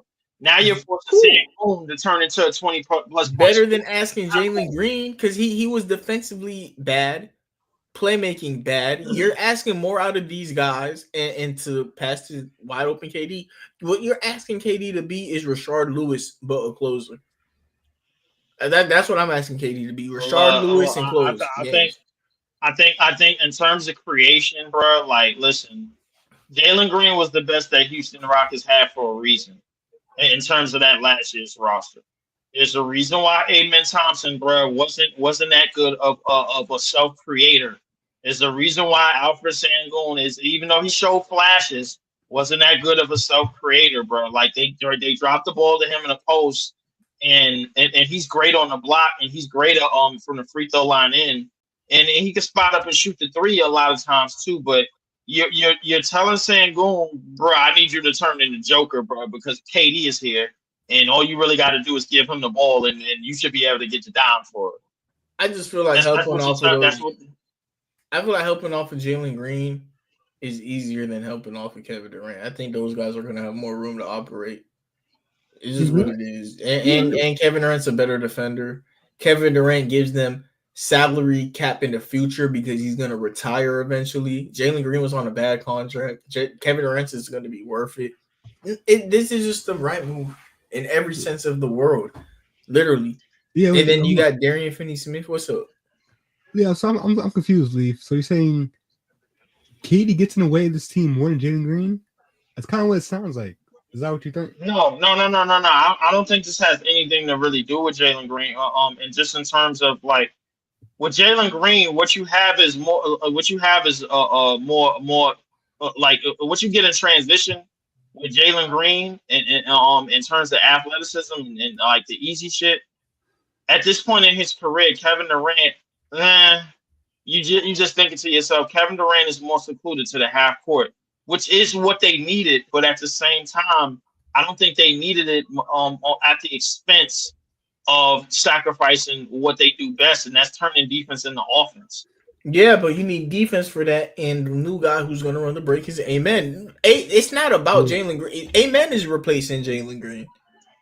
Kevin Durant is replacing Dylan Brooks. No. I see it scoring wise, especially in half court offense. Kevin Durant's replacing Jalen Green. But on that fast break offense, I think that's where Amen Thompson kind of kicks in. That's kind of why I say that, because Dylan Brooks is an off-ball player that plays defense. That's what Kevin Durant's going to be asked to do. He's going to be asked to be an off-ball player and play defense. I understand he ain't the same level of defender as Dylan Brooks, but he's a solid defender. He's 7 foot and he could rebound, and he's going to be playing off-ball. Amen is going to be the guy who we're going to put the ball in his hands more, like Jalen Green, and ask him to go downhill. And ask him to like run the breaks more like Jalen Green would, and play shooting guard like Jalen Green would. Like, Amen is Jalen Green's replacement. It just, can he shoot the ball? Not yet, but I saw a mid-range on him. But wait, what do you mean replacement? I think just depending on the situation, that's a replacement. Jalen Green was able to do transition into offense and also in the half court. I think KD is there for the half court part of it. Amen's there for the fast breaks. Yeah, of course. I see it as far as defense for KD, I don't think we need to play that much defense. You have Fred VanVleet, Amen, and Tari, whatever, in your starting lineup. And then to back it up, you have off your bench, you have Dorian Finney-Smith, Jabari Smith Jr., Steven Adams. I don't think defense is going to be an issue for KD. No, it's not. Yeah, that's what I'm saying. Yeah, defense is not going to be an issue for him. This Rockets team is going to be a team to watch, man. Especially if KD is healthy. This is a team that we're gonna more know about them in March than right now, because we just got to see KD's health. That's really what it comes down to. Is they healthy around March time? Next team we got is the Memphis Grizzlies. They just got Ty Jerome on a cheap deal, and KCP, Cedric Coward, which is going to be their Desmond Bane replacement. They got a couple Desmond Bane replacements. That's why I was talking about that Desmond Bane contract, bro. They got Ty Jerome, KCP, and Cedric Coward. They got 3 players to replace Desmond I got a question. Who is they Dylan replacement? Because Dylan Brooks? Like when they had who was they Dylan Brooks replacement? Is he? Jalen Wells, yeah, great defender, small forward, could shoot the 3 off ball. He's their Dylan Brooks replacement. And then they got 3 shooting guards that could shoot the ball. That's literally what Desmond Bane was. He was just a shooting guard that could shoot the ball. They got 3 of them now. KCP can't shoot that well. But I think it was because of his bad point guard play. Like usually when he has a playmaking, like an elite, when he has a playmaking around him, bro, like he could shoot. Yeah, when KCP got an elite LeBron, Joker. Yeah, he had Paolo and Franz playmaking for him last year. Like the whole problem with the Magic was their point guard play. They got a lot of point guards this offseason, you know. Exactly. And like the Grizzlies got John Morant, who's gonna create shots for him. Scottie Pippen, who's gonna create shots for him. And Ty Jerome. I think KCP is gonna hit some more shots this year. Play defense. He's a Desmond Bane replacement. And then you got Ty Jerome. That's another Desmond Bane replacement. And then you got Cedric Coward, who's a 6'6" guy who shot 40% in college. They traded up for him in the first round. That's your 3rd Desmond Bane replacement. That's that 1 max contract you had. And you got 3 players that would have fit each rotation. The Grizzlies, to me, sounds like I like their offseason so far. And this is a team that always finds a way to do stuff like this. They're amazing at drafting. That's why the Grizzlies are up so much. They are just amazing this time of the year, bro. What y'all think about the Grizzlies offseason? I think the Grizzlies offseason was pretty good, pretty solid. I would just like them to make one more move. Go get Nick Claxton and trade him to the Brooklyn Nets, and for Zach Edey straight. That way Zach Edey should stop being handcuffed and turn into the 30 point 17 rebound machine that he is meant to be. He is meant to be one of the best players in this league. And he needs to go to a team that can instantly allow him to do that. So as long as he what? As long as he's with the Memphis Grizzlies, I don't really see him doing that. I mean, but I do like his chances being that him and Ja Morant run that pick and roll so well because he creates so many degrees of separation with his screen. So I'll give him. Yeah, you a Zach Edey apologist. You love your boy, and I do too, man. Larry, what you think about the Pelicans offseason? I think every team kind of went for a lot of depth. You're adding Kevon Looney and Derek Queen. Kind of adding to that center rotation was a big pickup for them. They kind of weak there before, but adding Eves Missy and Derek Queen right after it, getting Kevon Looney, they have a very nice center rotation. Jordan Poole, I'm a little confused about. I just kind of trying to gauge the fit with DeJounte Murray and Jordan Poole and Fears and Jordan Hawkins. Kind of confused on the fit there. How they're going to play minutes together and things of that nature. But I do think DeJounte Murray is probably going to get moved soon or eventually.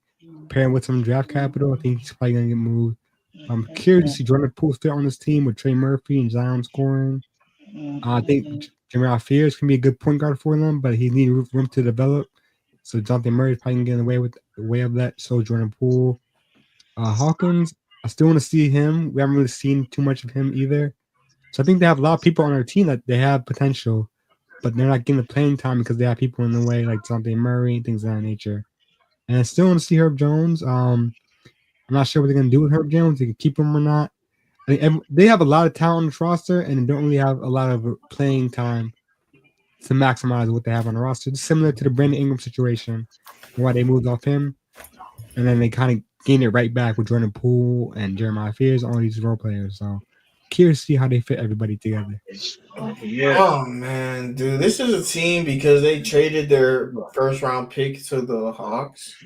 I'm gonna just give them an F, bro. They traded this year's first, and look at the roster. It don't make sense. It's talented. The roster does make sense. I'm gonna tell you how, because they could go either way. They could apparently DeJounte Murray and Jordan Poole. That Jordan Poole is a rental. DeJounte Murray wants out. So that's gonna leave Jeremiah Fears with the point guard duties. They just probably gotta find a 2 guard all after the fact. That's most likely gonna be Herb Jones. They'll probably go play 2 guard. If by any chance they decide to come off Zion, then they're gonna move right to Derek Queen. So they got they're ready to move on with Fears and Queen, 2 of the top 5 to 10 players in this draft that they want to move forward with. I think the question is what do they get for Zion, and what do they get for DeJounte Murray and possibly Jordan Poole if they decide to come up off these 3. I think that's the real. I think they could really run the table if they make these trades right. If they come up off of Zion, Jordan Poole, and DeJounte Murray, and decide to go the other way, because Derek Queen and Jeremiah Fears, from what I'm hearing already, they're ready to rock and roll. So the thing is, this team is so deep. If they were to make a trade, it has to be for a Giannis. It's not to move backwards. They traded their 2026 first round pick. Ain't no way you trade your first round pick and tank, right? If they trade Zion, it's for Giannis. It's not. You can't trade your first round pick in June and then tank in August. No way. That's something you get fired for. I don't know. I don't know if it's necessary to tank, but if what you're saying is true, then there's a world where they come up off where they basically Queen Fears, Murray, Jordan Poole, and Zion are all trade bait, and then they try to see what they could get for them to round out the roster for Giannis, if that's a possibility. Yeah. What you about to Because say, man? Trey Murphy and Herb Jones are going to be Are staying. starters. Yeah, those guys are like starters, and the fact that they're like, putting Herb Jones on the bench is crazy. If Herb Jones ain't starting on this team, let him start somewhere else, man. That's the fact. I agree with that. I mean, a roster: DeJounte Murray, Herb Jones, Trey Murphy, Giannis, and Yves Missy. It's better than what Giannis has now. I think I can admit that. It's better than what he has right now at the moment. It's way better than what Giannis got right now. That shit is a shit show. And they got all the Bucks picks, so the Bucks would be able to have Miles Turner, all their picks back. I don't know. Might be on something. Zion and Miles Turner is 5. So you got Zion, but that's Miles Turner, all your picks back. Well, when we get to the Bucks later, we can talk about that one. But I'm not sure how beneficial it is for Giannis. But either way, just trading DeJounte Murray is going to be difficult. $30 million is kind of a lot. He hasn't played too much this season, so it's hard to gauge his value. So I'm not sure if he's going to get moved pretty easily or anytime soon, in my opinion. So that's going to be difficult. I would try to explore a trade to Minnesota Timberwolves, but at the same time, you have to trade a lot of people for that. Yeah, trade Mike Conley and Dante DiVincenzo, and you probably got a third person like who's that point guard, Rob Dillingham. That's just too much. Yeah, so that's too much money to kind of coop up to get DeJounte Murray. I don't think that happens, but I'm not sure where DeJounte Murray would go. I'm still curious to see the development of how they're going to develop Jeremiah Fears, Jordan Hawkins, and Derek Queen with all these starting 5 on their roster. Yeah. This team is cool, but I don't know, bro. In the West, they just don't even have a direction, and they're in the West. Like the West has so many teams that are locked, loaded, and ready, bro. That's just what it is. Yeah, that's a fact. Well, yeah. So it seems to me that I don't know what direction they could go with these trades, but I mean, as long as you got assets like this, you can go somewhere. So I'm not ruling it out. We're gonna see. We're gonna see what they can do, because this roster is deep, but I just don't know the direction of it. Yeah, Leaf, what do you think about Carter Bryant? Carter Bryant, probably one of the biggest steals in the draft for the team that he went to. Carter Bryant, for what I understand, is basically Bruce Bowen, Kawhi Leonard, all balled into one player, brother. If he breaks through his glass ceiling, Carter Bryant is obviously going to be the wing for the future of this team. He is already a grown man. He just looks like a child, but he is a grown man. About a good 6'7", 6'8", something around there. Like already has the physique for the NBA. Devin Vassell is probably looking to get moved. At 6'8", 220. I think he's the perfect player for the Spurs organization. Yo, my bad. Quick little, not breaking news, but just some news. The Rockets and Suns are in trade talks to expand the Kevin Durant trade to a 7-team deal, including the Lakers. 7-team deal? Wait, leave. Including Lakers, Hawks, Warriors, Timberwolves, and the Brooklyn Nets. What the hell? Wait. What? All right. Oh my god. What is going on? Don't y'all have Kevin Durant already, bro? Like, what is going on? Nah, hold on. So the trade isn't official to July 6th, I believe. It's not official, so it's still, So now we got 4 more days for more malarkey, more garbage to take place. Yeah. You know what, man? I'm done with the NBA, bro, because all they want to do 7-team trade. What's the team you said? Lakers, Timberwolves, Brooklyn Nets, and Lakers, Hawks, Nets, Warriors, and Timberwolves. Lakers, Hawks, Nets, Timberwolves, and Warriors. And then the Rockets, Suns, of course. So 17. And the Rockets in Phoenix. Oh my god. Oh my God. Yeah. Yeah, Everybody Oh my want God. picks. You know, they it's just a bunch of second round. That's picks. what it is. That's what it is. That's what it is. Yeah, That's uh, what it second is. rounders get him. as the trade master late, I'm not doing that shit. I'm sorry, I'm not doing 17. Hell no. 17 trade is crazy. But you know, teams trying to milk what they could for KD. You know, that's their only positive asset. You know, may as well get everything you can from all 7 teams. You know, KD's literally their only asset. The Spurs, they got plenty of assets. The way that Leaf just talked about Carter Bryant, let me talk about Dylan Harper. He is a split clone of De'Aaron Fox. Like he is like James Harden. Like he is nice. Dylan Harper is crazy.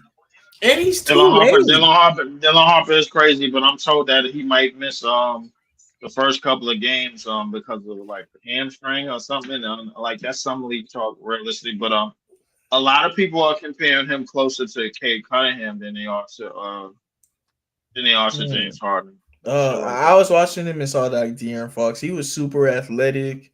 I don't see De'Aaron Fox. I don't see De'Aaron Fox speed, bro. I see like I mean, don't get me wrong. I see a good amount of speed, but like in terms of his size at 6'6", might be 6'7". I don't know, because his father was definitely 6'6", 6'7". Ron Harper, who played for the Bulls back in the '90s, and he was a hell of an athlete back in the '80s and the early '90s when he played for the Cavs and the Clippers. But I see more of a Cade than I see De'Aaron Fox and Harden. Harden had too much way better perimeter game than all three of the comps that I'm competent to. So I mean, plus Dylan Harper is nasty though. That's just what it is. He like maybe like more like Anthony Edwards, but like he is nasty, bro. Dylan Harper, yeah. And one of the things I think the Dylan Harper pick is basically for like Castle and whatchamacallit to get their mind right. You know what I'm saying? A lot of people saying it's for Castle and whatchamacallit to get their mind right. I really think, bro, it's probably for Victor Wemby. It's probably for Wemby to get his mind right, because they signed Luke Cornett.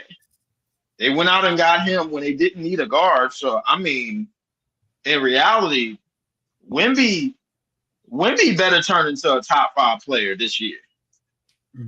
I wouldn't say better, but he really like he is in the Spurs are giving him almost no excuse. It's crazy.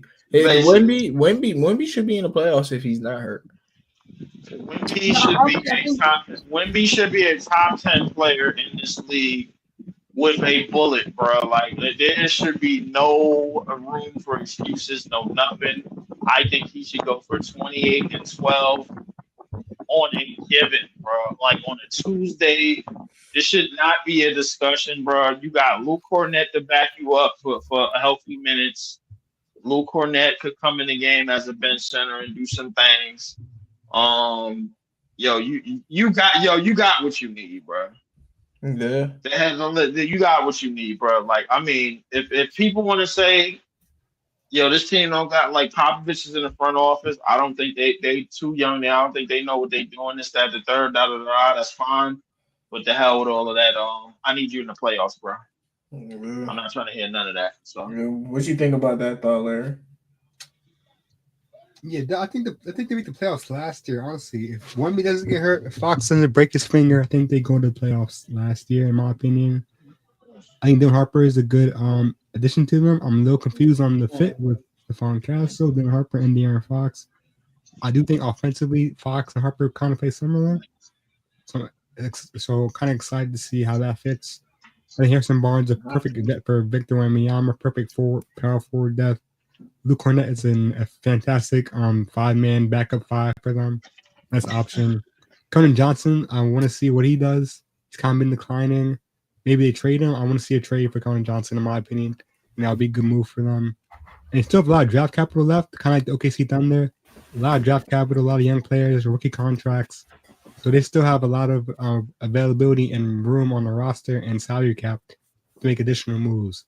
And we still get to see Carter Bryant develop into whatever he becomes. So yeah, just a lot of young talent from the recent drafts. and a lot of money they can utilize in picks. Yeah, no, this Spurs team looking legit, man. Playoff team. If not, you're a disappointment. I'm really excited to see how Devin Vassell fits. I think he's the odd man out. Stephon Castle. I'm not gonna Kevin Johnson over this. I think Kevin Johnson. Yeah, Keldon Johnson's been that odd man out though to me. Vassell, this is Keldon Johnson should have been out, bro, like 2 years. Bro. Like, Okay, make sure. Now this drafting of Dylan Harper makes me question Devin Vassell. Stephon Castle, when he got drafted in the league, I said he reminds me of Shea. And I think Shea, a lot of the times the Thunder wrongfully put him at like small forward. Stephon Castle 6'6". He could play small forward. That's and Dylan Harper 6'6" also. And then you got Wemby at like 6'7", at the back end. Like no.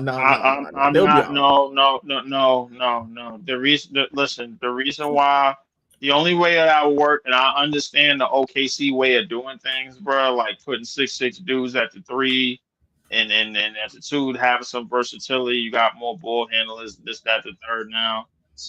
And whatever, bro. But I'll be honest with you, bro. Like, I don't think that should be duplicated unless Wemby plays the 4. And you gotta get Wemby could. Wemby. There is times Wemby's gonna play the 4. Yeah, that's crazy. No, you're right. There is gonna be times Wemby plays the 4 on this team, and Luke Cornett is at the 5. There is gonna be times, and even when he isn't, he's reportedly gotten taller. He's 7'6". I heard about that. And you got to remember, Dylan Harper and Stephon Castle are both 6'6" and good defenders at 6'6".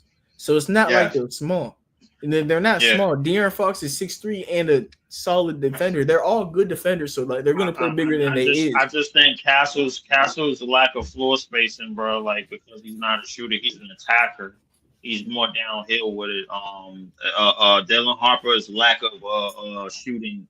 Lack of the floor spacing, because he's also an attacker, bro. It's probably going to hinder them a little bit. They got to work on shooting and perimeter shooting, because if they try to do what OKC just did, bro, like with minimal shooting, I don't think that's going to work. You're asking these dudes to be at minimum to duplicate what they did with OKC in terms of the defense. And I don't necessarily think you could duplicate that. I mean, if you can, cool. But if it doesn't turn into a championship, and everybody's going to be hollering out, "Yo, they need shooters." So like, I don't want no team to just start duplicating and start acting like OKC is the mold for championships. Now they're not. Yeah. We're gonna move on to the last division in the West, but let's try and speed this up a little bit. You know, it is getting kind of late, and we got a whole nother conference to do. So let's speed this up. Yeah. The Nuggets got way better, bro. They got Jonas. Bro, dude, we had a problem with their depth. Yeah, they gave up MPJ, but it was kind of like the Rockets giving up Jalen Green. They overpaid someone on purpose, kind of. Knowing that there is a very possible world they get traded. And Cameron Johnson, literally the same player as MPJ. And because they traded a first-round pick, they freed up money. And with that first-round pick, what they did is they got Bruce Brown back. And they got Jonas Valanciunas because of money. And, you know, they could do more stuff. And Tim Hardaway Jr. Really, they got 4 players because they traded MPJ. And Daron Holmes, who they drafted in the first round last year, who I loved, he tore his Achilles in summer league. He's gonna play.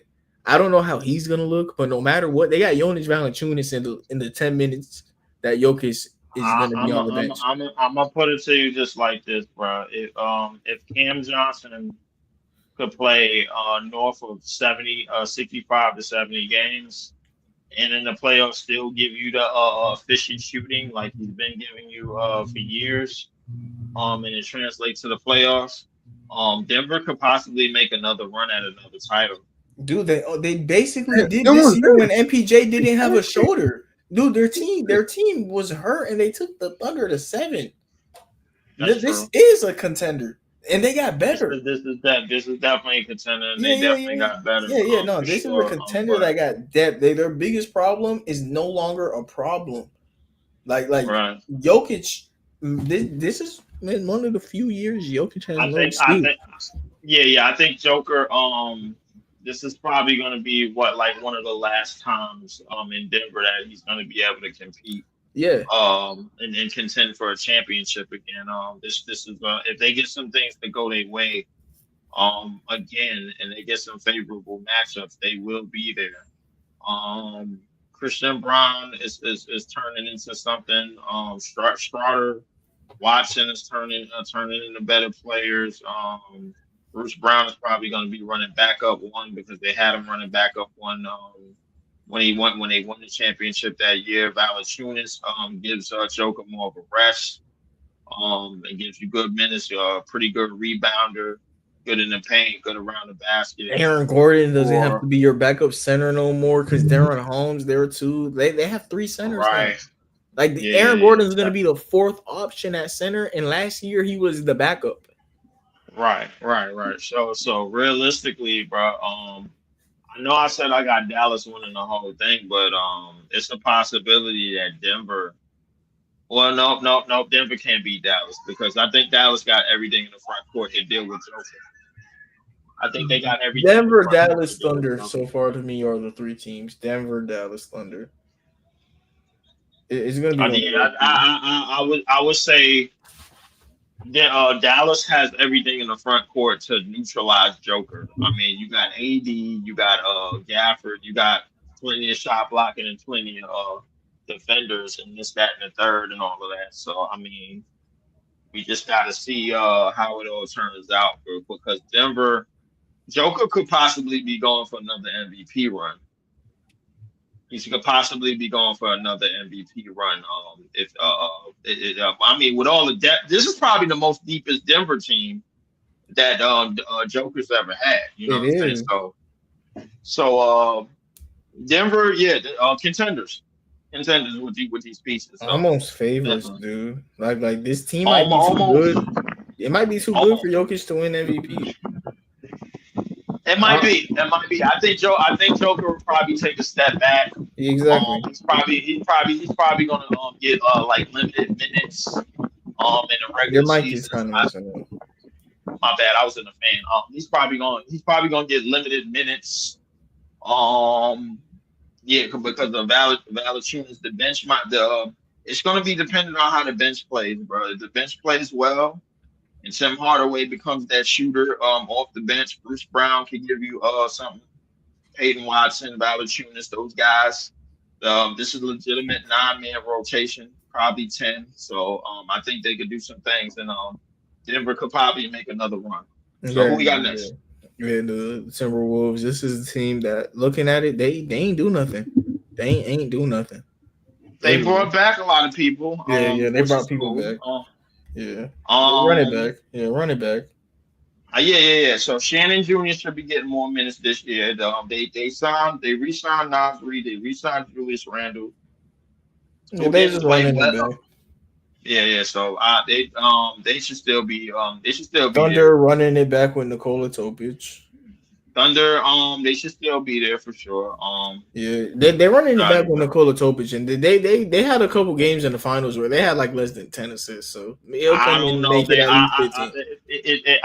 We got to see how Nikola Topic comes along. Yeah. I don't know how to. This Blazers Portland, team is nasty. Surprise team of the West. This defense is nasty. Surprise regular season team of the West. Denny Avdia is about to have a career year. I don't know. Look, Larry, you remember I was bigging them up, and then they traded for Drew Holiday, bro. Like, oh man, I don't know. Yeah.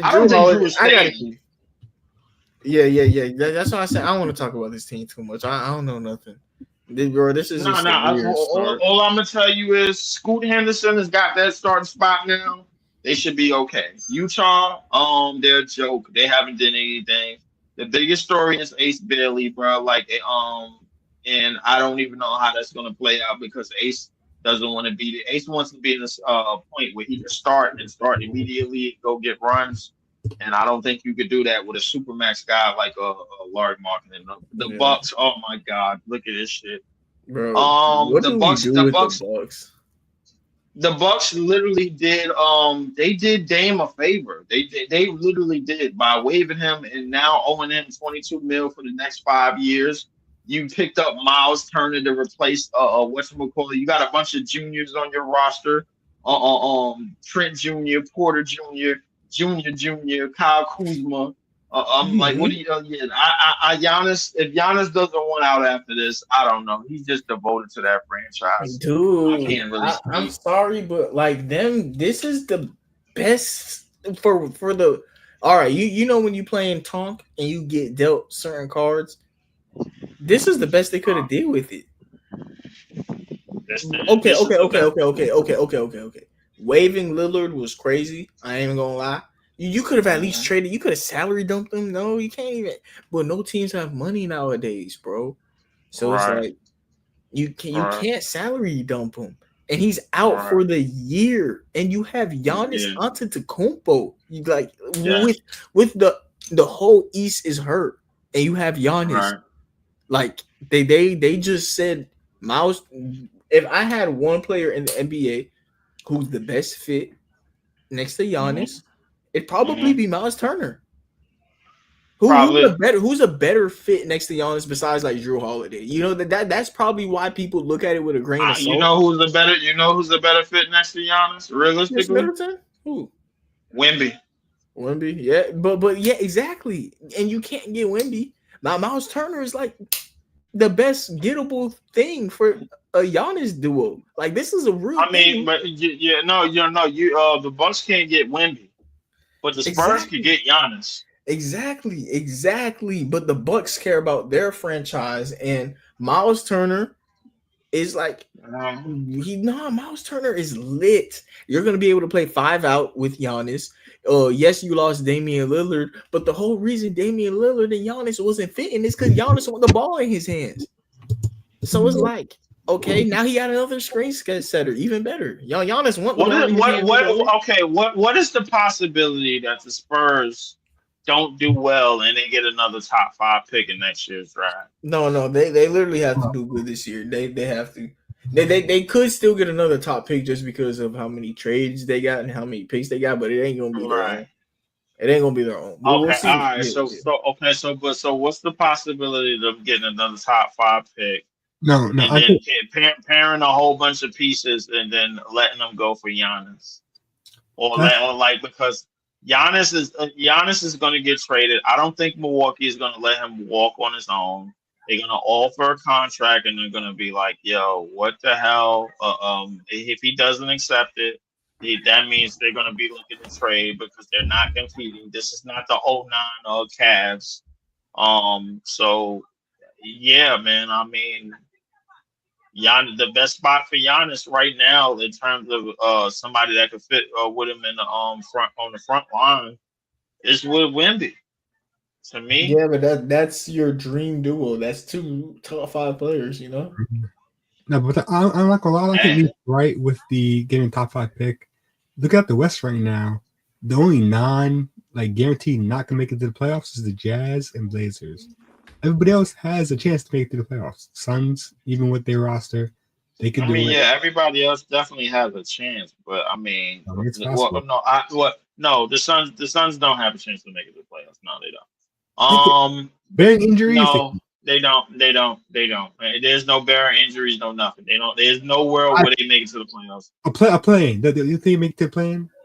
No, I don't think they can make it to play-in either. They are bottom 5 in the West. That's fair. I think they are the team out, but I don't think it's impossible. I think Jazz and Blazers somebody got to suck. So I mean, Utah, Portland, you got. Utah, Portland, you got. I think Portland is probably gonna get as high as 11. Who else? They gonna make the playoffs, in my opinion. They can all make the playoffs. I mean, except for Jazz. Listen, bro, the Jazz is not going anywhere. Not Jazz. I think Portland is going to surprise by their record. It's a possibility that Portland could finish 500, bro, and they could finish at 11. It's a possibility. Yeah, that's true. You know what I'm saying? Because the Rockets did that 2 years ago when they first got goddamn E-Man.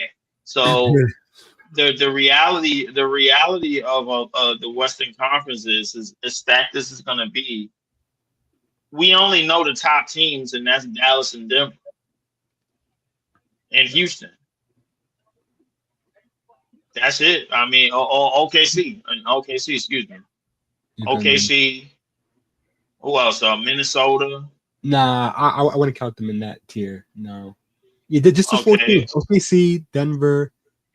Dallas, OKC, Dallas, Denver, Houston. That's it. That's top four. That's the top four. Okay. All right. Then the Lakers and the Clippers are gonna have to fight it out. Lakers, Clippers. I put the Warriors are probably gonna be like bottom probably they might sneak in the 6. Oh, actually, I forgot. Kings are out. They're out. They're not making playoffs. Kings are right. The Kings are trash. The Kings are bottom 5 as well. So that's 3 bottom 5 teams. You got Utah. Spurs is playing team. Nah, that's Timberwolves, Clippers, Lakers. They're in that tier, in my opinion. Okay. All right. Yeah, next team, man, because I don't want to discuss Milwaukee's problem. Bro, wait, Larry, what you think about Milwaukee? Their offseason? I think waiving Dame, that was a great. I don't think I've ever seen that before. In covering the league, I've never seen Dame Lillard get waived or waiving contract like that. Yeah, but that's pretty interesting. I think Miles Turner, I think is definitely an improvement to the roster, but I don't think it did anything spectacular. It did something spectacular. It set this team up. It set this team up for the next 5 years. I get it, because look, Damian Lillard is hurt for this year. The year he comes back is going to be his rehab year, where we like, come on, he's 36 and just came off an Achilles. Give him one more year, and then at 30 he'll be back, but he'll be 36 at that point and only looking for like one more year in his career. That's Giannis's whole window. It's not about Dame. It's about the Bucks, and that's Giannis's franchise. Miles Turner is the best fit in the league next to Giannis, maybe. In the league. I agree, but look at his roster. But look, and that's why I told you they set themselves up for the future. Look at the roster. You're right. Even in a world where Giannis just gives up and says, you know what, this team sucks, he is going to give you a lot of things to pair next to anybody fits in the league next to Miles Turner. Everybody fits next to Miles Turner. So let's say that in a world he does get traded to the Spurs, right? All right. It's going to be for Devin Vassell. Devin Vassell is going to be one of those players. Stephon Castle is going to be one of those players. And maybe Jeremy Sohan. Guess what? That fits right on the Bucks. You know why? They have a stretch 5 in Miles Turner who blocks shots. Everything fits with Miles Turner, no matter what happens for the Bucks in the future. If they trade Giannis or keep him. I agree they have a nice listen, I'm cool with that. I agree with that, but I just think hold on a second. You're kind of wasting 2 years though. Why not? You're wasting 2 years with Damian Lillard on the team. Damian Lillard is going to be hurt for the first year and rehabbing the second one. You're talking about wasting 2 years, and you're confused why Damian Lillard's gone? No, that's 2 years right there, Larry. He is going to he got hurt in the end of this season. He got hurt a month ago. Wait. I agree with moving off from Damian Lillard because of his injury. Trying to maximize Giannis's window right now. But just this roster alone, I think for this year, it's not going to work. Next year, teams that doesn't have assets right now to make this a championship roster. I don't think even in the future they can do that. With $30 million off the books because of Damian Lillard, maybe they bring him back. Maybe he goes to the Heat, whatever he does.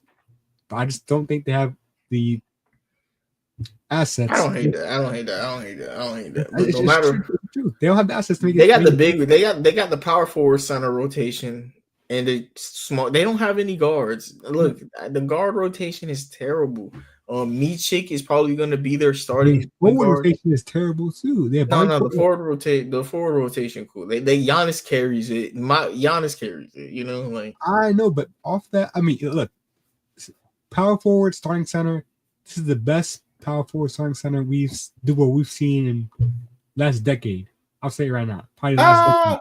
I don't know about that. It might be, man. No, it's a great fit. It's a great fit. The players 1-1. Yeah, it's a great fit. Who's better? I'm be honest. Who's a better power forward center duo? Last don't 5 know. years, like I really think they're one of that duo. It's like Rudy and Cat. They're not better than this. Yeah, no, dang you but Larry, exactly. That's what I'm telling you, bro. This is this duo is crazy.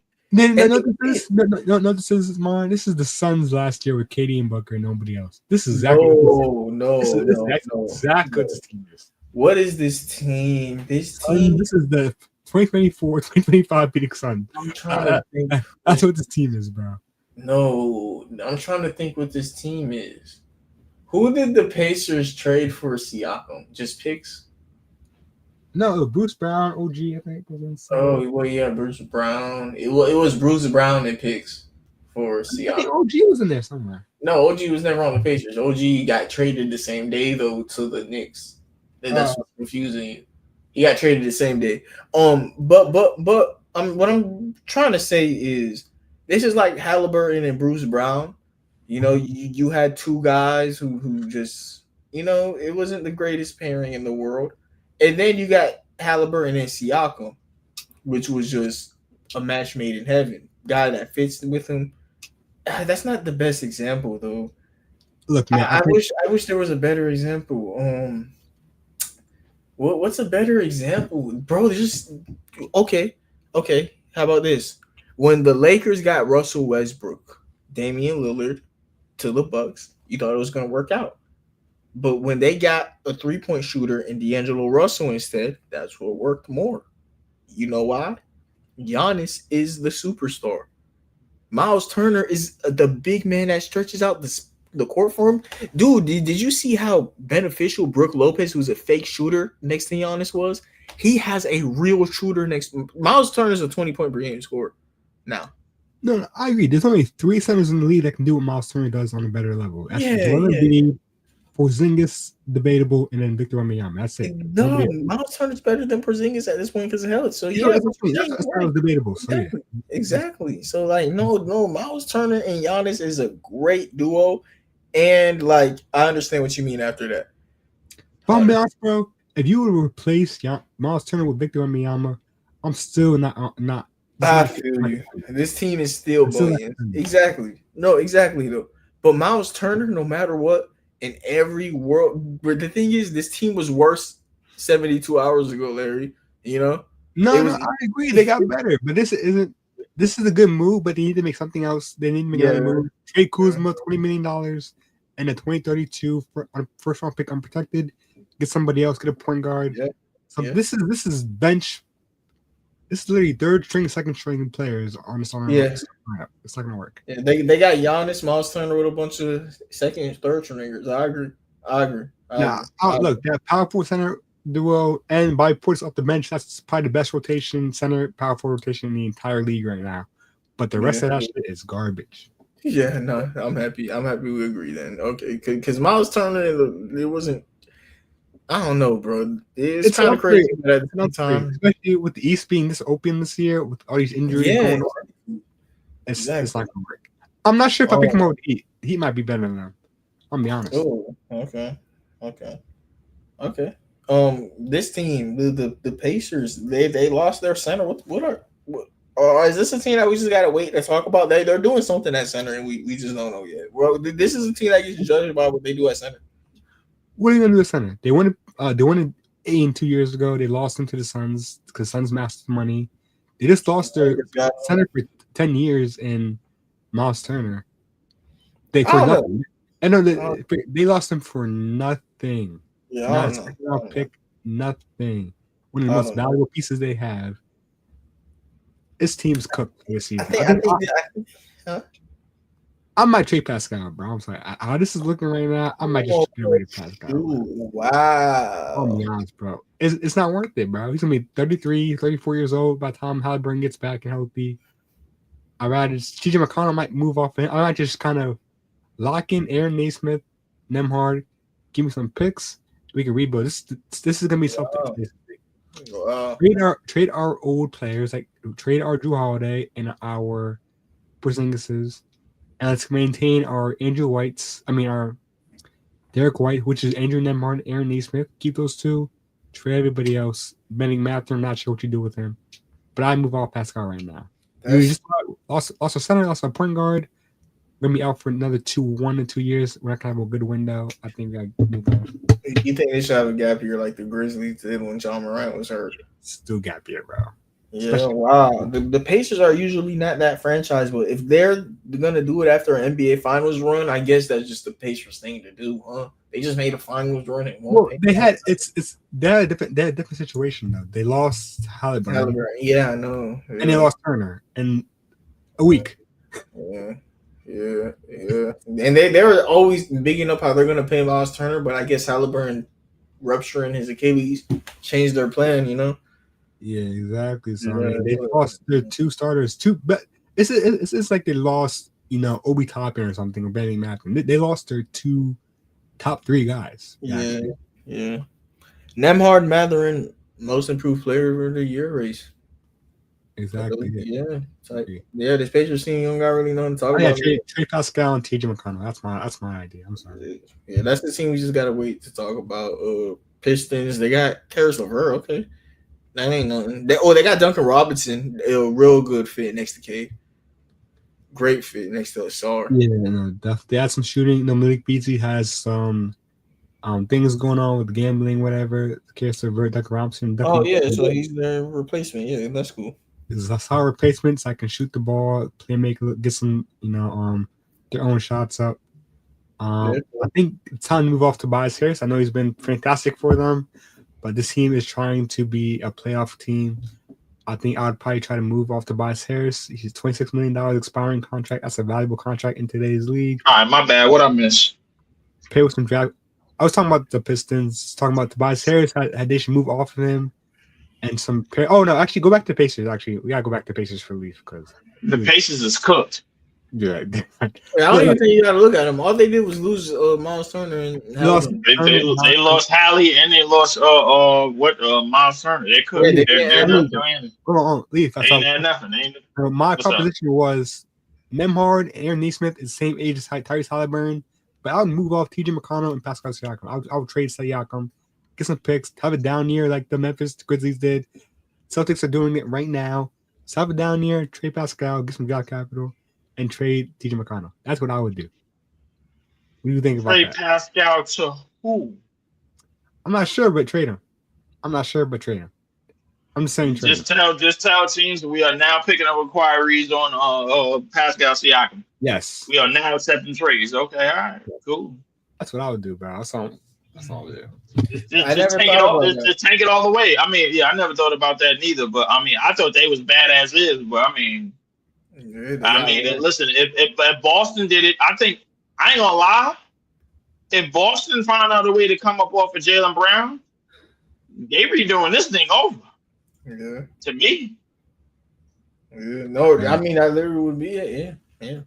Yeah, that would literally be it. So I mean, if they come up off of him, I just don't know where they would send him. But if they come up off of him, yeah.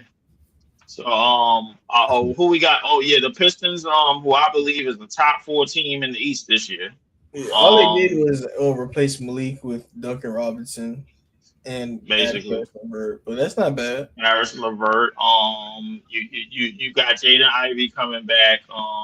Duncan Robinson. So Leaf, who's your seed for the East?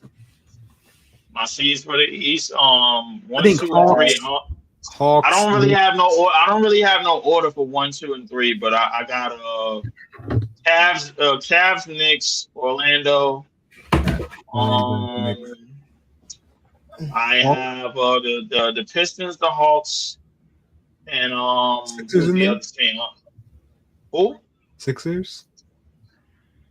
They're good this year, bro. They might be good this year.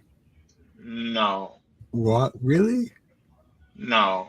Quentin Grimes, BJ Edgecombe, Maxey. Quentin Grimes is asking for $25 million, bro. I don't know if they signing him that. Oh, that's fair. Goddamn. Yeah, it might be the Sixers. I'll give it to the Sixers, man. They definitely top 6. I don't know exactly what number, but they should be top 6. What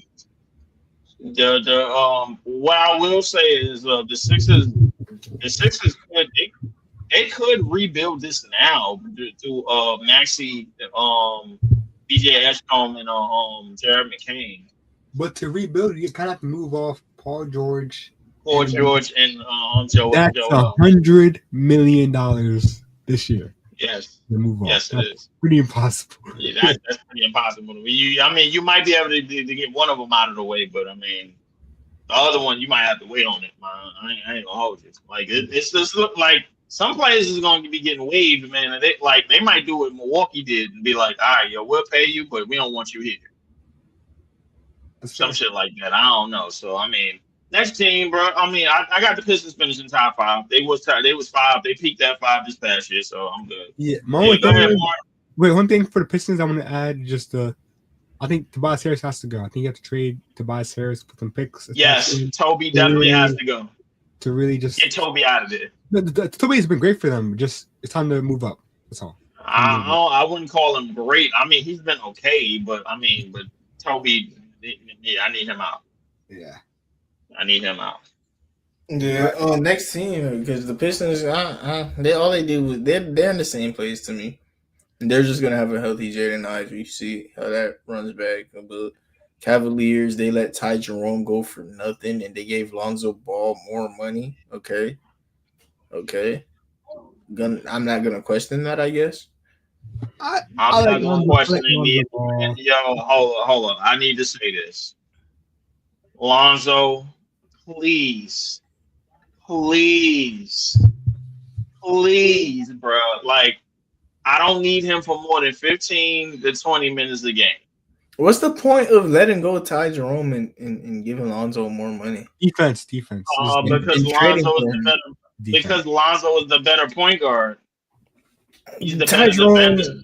No, bro, but Ty Jerome just had a breakout year. Like, I just trust him more though. Like Lonzo's always hurt. Do you really, bro? I mean, in terms of health, yeah, I get it, but I mean, Lonzo in this role, come on. His whole family can't stay healthy, bro. At some why that family, bro, they knew. Yeah. They knew everything. You know, doctors actually like scientifically proven that if you have a history of family getting hurt, like you're more likely to get hurt too. Like that's a real thing. And we see his whole family just gotta have that.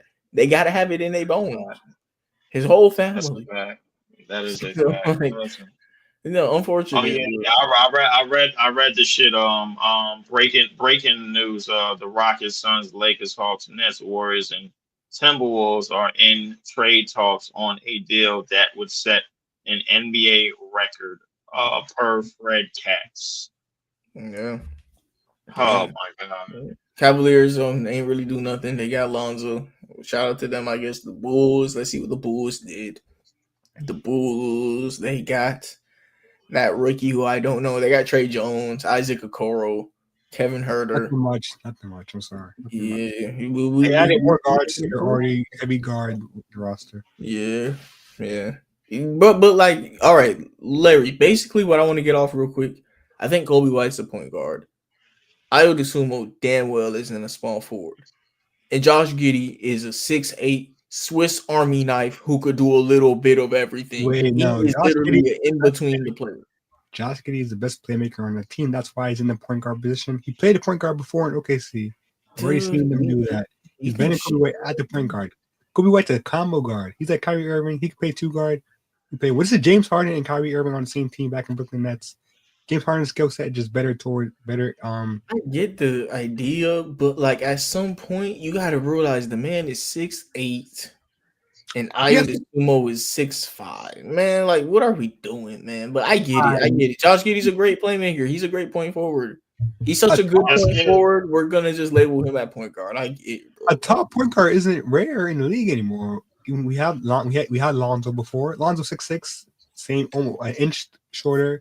We have Ben Simmons. The tall point guard thing. I mean, I think Josh Giddey is perfect for this lineup, bro. Like, I mean, just in terms of facilitator, bro. Like, I mean, he's the best facilitator on this team. There's no way around it, bro. Like, he's gonna get guys easier shots. They're gonna run up and down the court.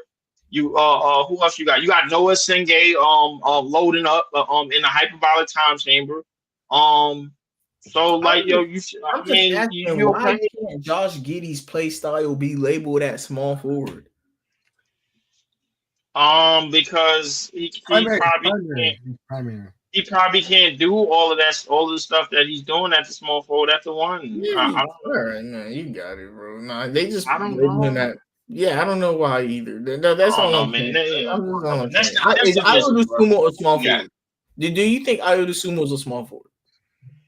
No, I don't think he's a small That's forward. what I'm saying. I'm not saying Josh Giddey isn't a point guard. I'm saying that Josh But Giddey could I play think I point. think at some point Noah Senge is going to be starting on this team, Oh, so okay. that's going to move Gonzalez down. So, But basically, what I'm saying is, I think Josh Giddey could play point, the 2, the 3, and the 4. I think Josh Giddey is very versatile, and I don't. and think Ayo- Josh Giddey, it has a serviceable 3 now, bro. Like he's been hitting. Exactly. And I think Ayo Dosunmu The, could pro- only play the the 1 and the problem 2. is no, the problem is there's nobody at the 1 to really break down the defense.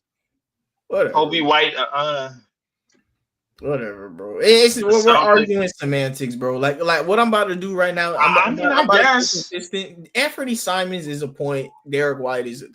Like they're just doing stuff. Okay. Yeah, they are. They might be just doing stuff, but yeah, it's whatever. It's a possibility that Jaylen Brown is not on this roster before the season starts. Georges Niang got power forward, and Luke Garza is crazy. They got Luka Garza start. God damn, this team done tapped it all. Starting. This is a team that is hit the restart. Tatum is going to be out for an Achilles. This is the gap year for real. This is the year you see what Jaylen Brown is as a number 1 option for real. You really gauge Jaylen Brown this year. This Celtics team is going to have a wake up year. They're gonna have Sam Hauser and Baylor Shireman play a lot of minutes. Jordan Walsh, I think he's going to get his opportunity. This year is going to be the Celtics year where they're going to just see what they got. They got a bunch of talent that they pay in. Who's the number 1 option when Tatum's gone? I think Anthony Simons is going to turn into your lead, your number 1 option, and Jaylen Brown is going to be your leading scorer. But is this a playing team? I don't know. I don't know. I don't know. God damn. These niggas have lost everybody. God damn, bro. They went for a lot of good God. Yeah, the only names I recognize, bro, is Hauser, Pritchard, Jaylen Brown, and Derek White, bro. They don't got nobody. God damn. No, they need some bigs. No, this team needs some bigs. They need some bigs. They need everything. These niggas is depleted. This is the definition of reset. Yo, turn this shit off and turn it back on. We're gonna reset the whole goddamn shit. No, the thing is, this team still got talent though. They still got top end talent. This is when you got too many viruses on your computer, bro. Like, and you go to the manufacturer, he cleaned it out, and you ain't got none of the shit that you saved or nothing. Yeah, you just remember your favorite stuff. You remember your favorite website. You just remember your favorites off the dome, bro. You be like, yo, what was the name of that site again? Jaylen Brown. Yeah, I remember. Yeah, right him. Yeah. Jordan Brown. Yeah, was that our power forward? I think so. No, that's crazy. They got the minivan at power forward, bro. This shit's nasty. Yeah, that's crazy. But Tatum, they seen Tatum hurt. They're gonna not totally ruin themselves for future cap years, but Anthony Simons in the future fits better than Drew Holiday because they're going to go into an era where Tatum is going to be less of an offensive presence with the ball in his hands. Anthony Simons is going to become that, and you're going to ask Tatum to be a off-ball player for at least his first year, and Derek White and Anthony Simons is going to take the guard duties. Peyton Pritchard too. Maybe Peyton Pritchard is who they trade for a big. Maybe. I think Peyton Pritchard and Sam Hauser on the trade block, especially the age is about 28 years old. Might be 30 real soon by the time Tatum gets back. I think they're pretty good assets for a trade. And I like how they got they got under second apron. Exactly. Next summer is going to be a better free agency class. Exactly. So they can really retool his roster into a contender again. And the thing is, they could become a playoff team, Leaf, and then Tatum comes back for the playoffs and just see what the vibes is on the team, see what they need in free agency. No vibes. Yeah. No, literally. By the time Tatum comes back, he's coming back to nothing. Exactly. No. He's gonna come back and you're gonna whisper to him, just be Bruce Brown. All right. If you're more than that, shout out to you. But look, check me out. Peyton Pritchard could get traded for a center. All right. Look, they need a center. If they trade Peyton Pritchard for a center, they could be a playing team. But right now, Leaf, you might be right. This team is cooked. But if they trade Peyton Pritchard, this shit got 10th seed written all over it. They gonna be playing off a heart, man. No, I'm telling you, it's just the center position. Luka they need a prayer, bro. Like they moved Tatum back to backup center, bro. Like and Xavier Tillman. Come on, I'm telling you, it's the center. Get off the damn depth chart, bro. Yeah. No, it's a center position. That is crazy. I ain't gonna lie. Next we got the 70s. No, the Brooklyn Nets. This is a team that went out and added Igor Demin. I like that. Michael Porter. What you think about your teams all season? I think we had a great draft. For one, the Ben Surratt pick threw me off guard. I'm not gonna lie, that shit. If I was in the building, I had money to go to the draft. I didn't. I did the draft at home, but if I would have went there and Ben Surratt would have went off the board, and it was the Nets fans cheering, I would have strangled somebody up in there. I would not have made it to the Danny Wolf pick, but we got a League of Nations team, bro. We got Danny Wolf, who's Jewish, bro. We got Yego Demin, who's Russian. We got Nolan Traore, who's French. We got Ben Surratt, who's from Israel. He's he's Jewish as well. Danny Wolf looks like he looks like a Mark Zuckerberg. Cam Thomas hasn't been signed yet. So we got Michael Porter Jr. who has 2 years left on his roster. We signed Zaire and Dayron to cheap deals. 2 years, $12 million each. All we have to do is get rid of Claxton and go pick up what is going to become the best, one of the greatest centers of all time, and Zach Edey, bro. Like that's all we have to do, bro. Like we could just trade him for him straight. We could save an extra $20-something million, and that way we can facilitate the trade that we want to facilitate with these other 6 bozo teams, bro. I don't even know why we're getting in this trade, to be honest with you, but it is what it is. But so I just don't know what that trade is. I just know it has stupidity, it has dumbass GM, and it has the Nets are going to get robbed and they're going to get screwed written all over it. So I'm hoping that we stay away from that. But I think we did good. Drake Powell might have been one of the biggest steals of the draft. Probably one of the best two-way players outside of Carter Bryant.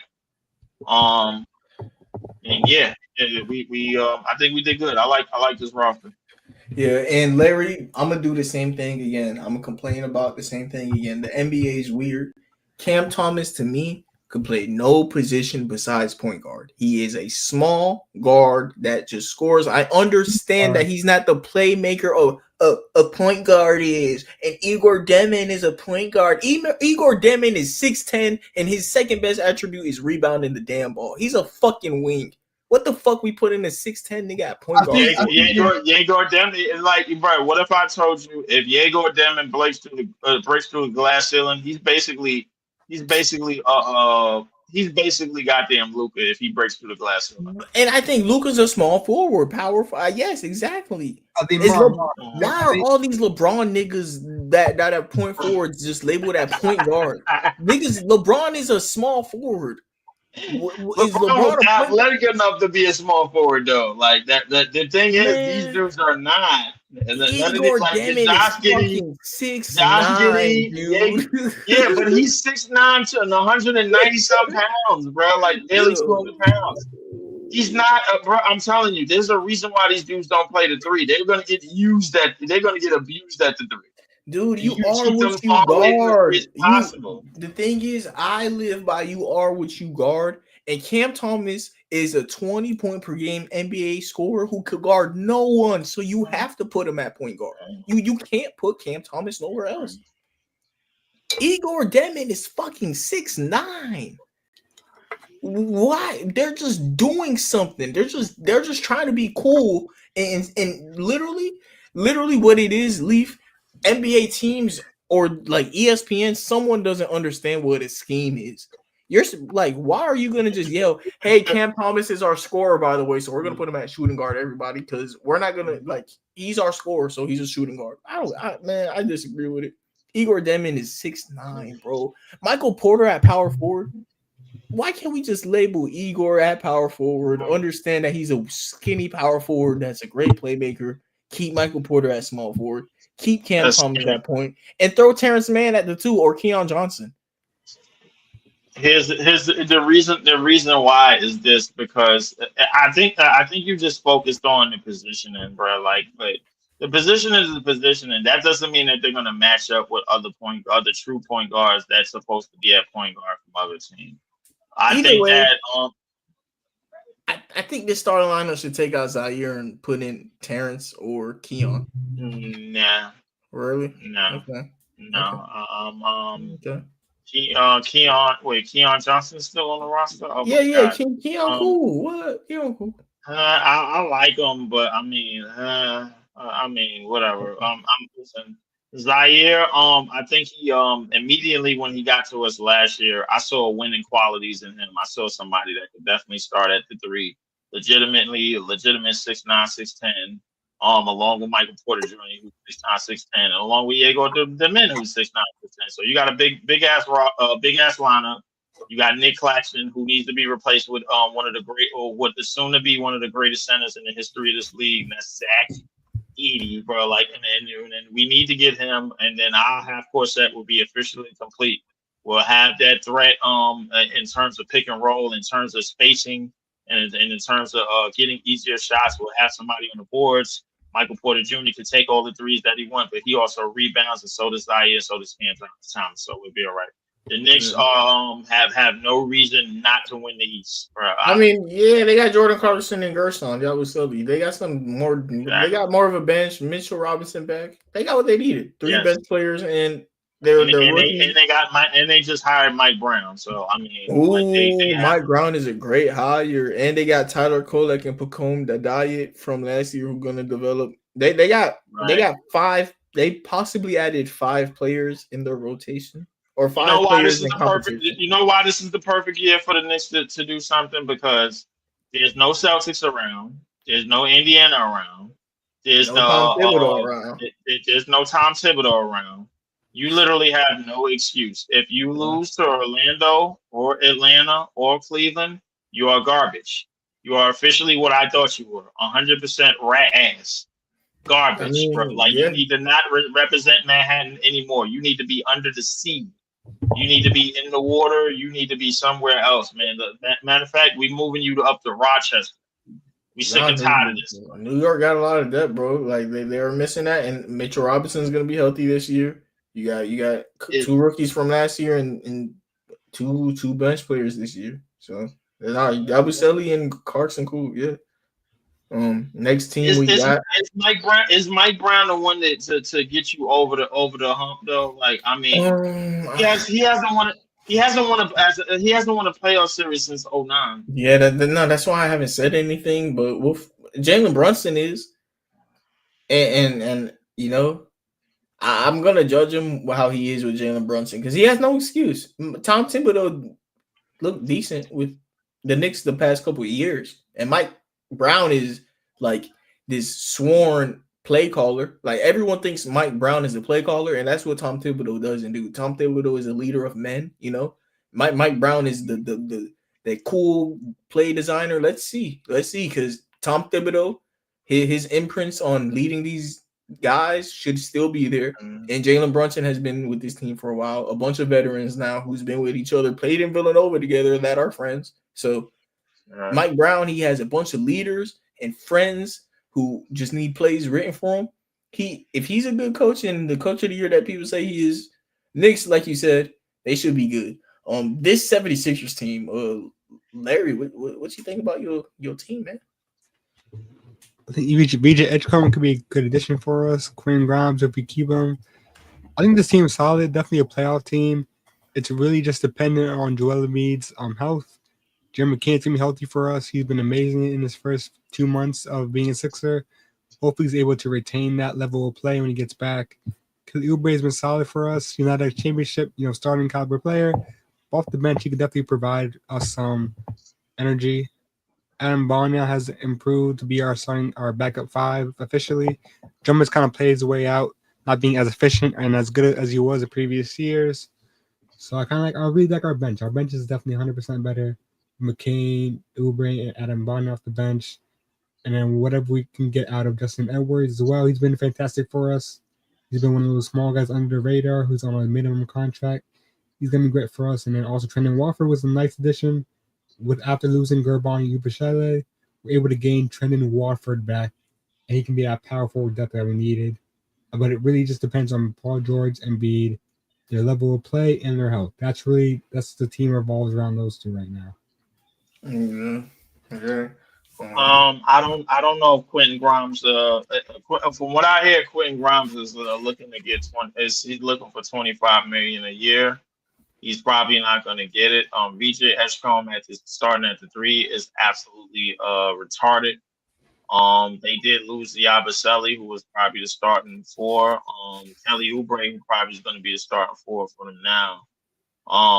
If Joel Embiid is looking at an injury retirement, that's going to move Drummond over there. As far as like guards, you got your guards for the future: Maxey, VJ Edgecombe, and McCain. So yep. So I strongly believe that McCain and whatchamacallit, McCain and Maxey and VJ Edgecombe, they're gonna be the future building blocks for this team.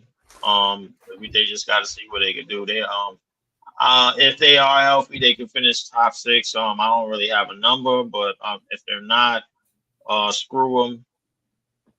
Throw them out, man. Who cares? VJ Edgecombe looked like a worse version of Anthony Edwards. Athletic Tony Allen. He looked nice, man. I like VJ.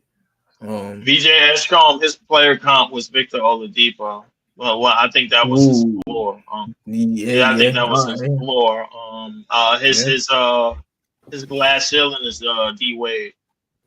But they're kind of agreeing with me. I said a worse Anthony Edwards and an athletic Tony Allen. So like they're agreeing with me. He is nice. I think if he breaks through the glass ceiling, no pun intended, not no disrespect, Mar, but we looking at the next Dwayne Wade.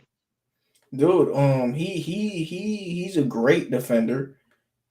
And like you said, literally Wade play style. And next to Maxey, that's really cool. McCain is the guy who, like, he's super talented. And Joel Embiid, when he officially retires, he's going to be who you trade for a center.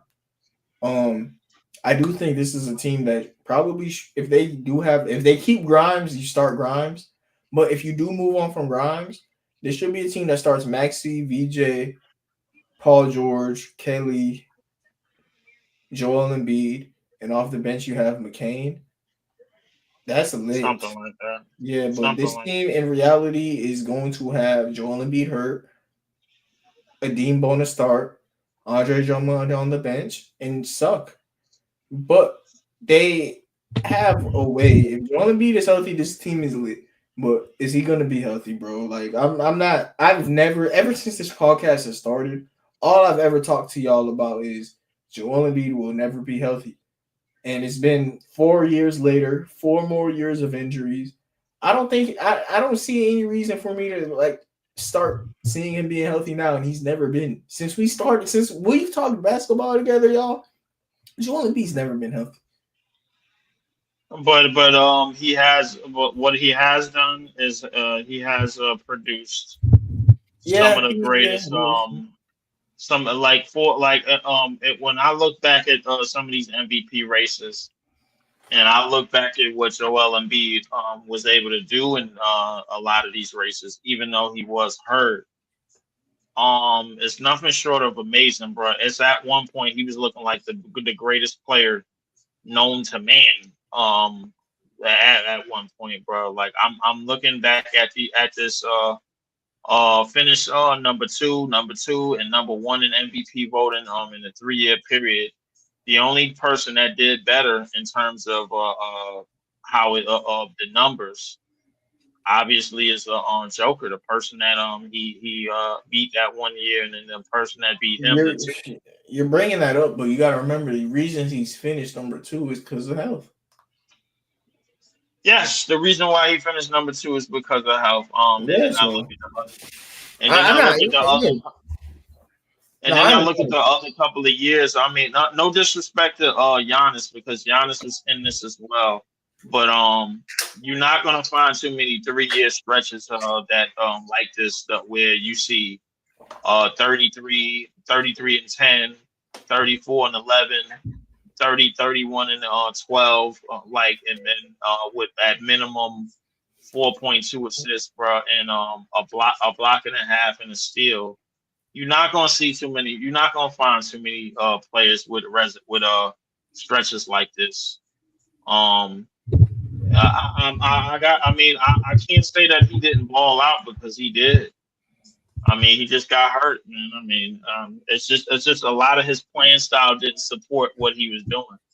Yeah. You know what I'm saying? I would venture to say that Joel Embiid, he yeah, man, Now he's cooked. He's cooked, but we're gonna watch and see how cooked. We're gonna see how cooked. But how I'm looking at him is he gonna be there in the playoffs? That's how I'm looking at the 76ers roster. I'm looking at the playoffs. If they do make the playoffs, that means he played 60 healthy games. And if he did play 60 healthy games, is he gonna play 20 more? Okay. You I think do so? not know. Oh, look, we'll see. I do not know. Joel Embiid, look, there's a couple players while we're talking this episode. I say I wait until March. Joel Embiid, Kevin Durant, I'm waiting until March. You know, if they there, look, dang, Larry, your team's got both of them. Oh man, you got both of them. You got Joel Embiid and Kevin Durant, and you got Paul George, and Kawhi Leonard. Like, those are the guys. I wait. Jimmy Butler. I wait on those guys until March. If we see what they are in March, that's what they'll be in April.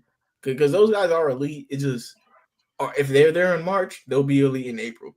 But are they going to be there? I'll be honest. I'll be honest with you, bro. Like, it's just such a bad ordeal. Well, who we in Toronto? Oh yeah, okay, all right, Toronto. They haven't played a single game with Brandon Ingram yet. So Toronto, yeah, they haven't. And I think it's gonna get even worse, because they just fired Usai Ujiri. They just fired Ujiri because Colin Murray Bowles got picked instead of Kaman Malawak, who I'm sure that's who Ujiri wanted.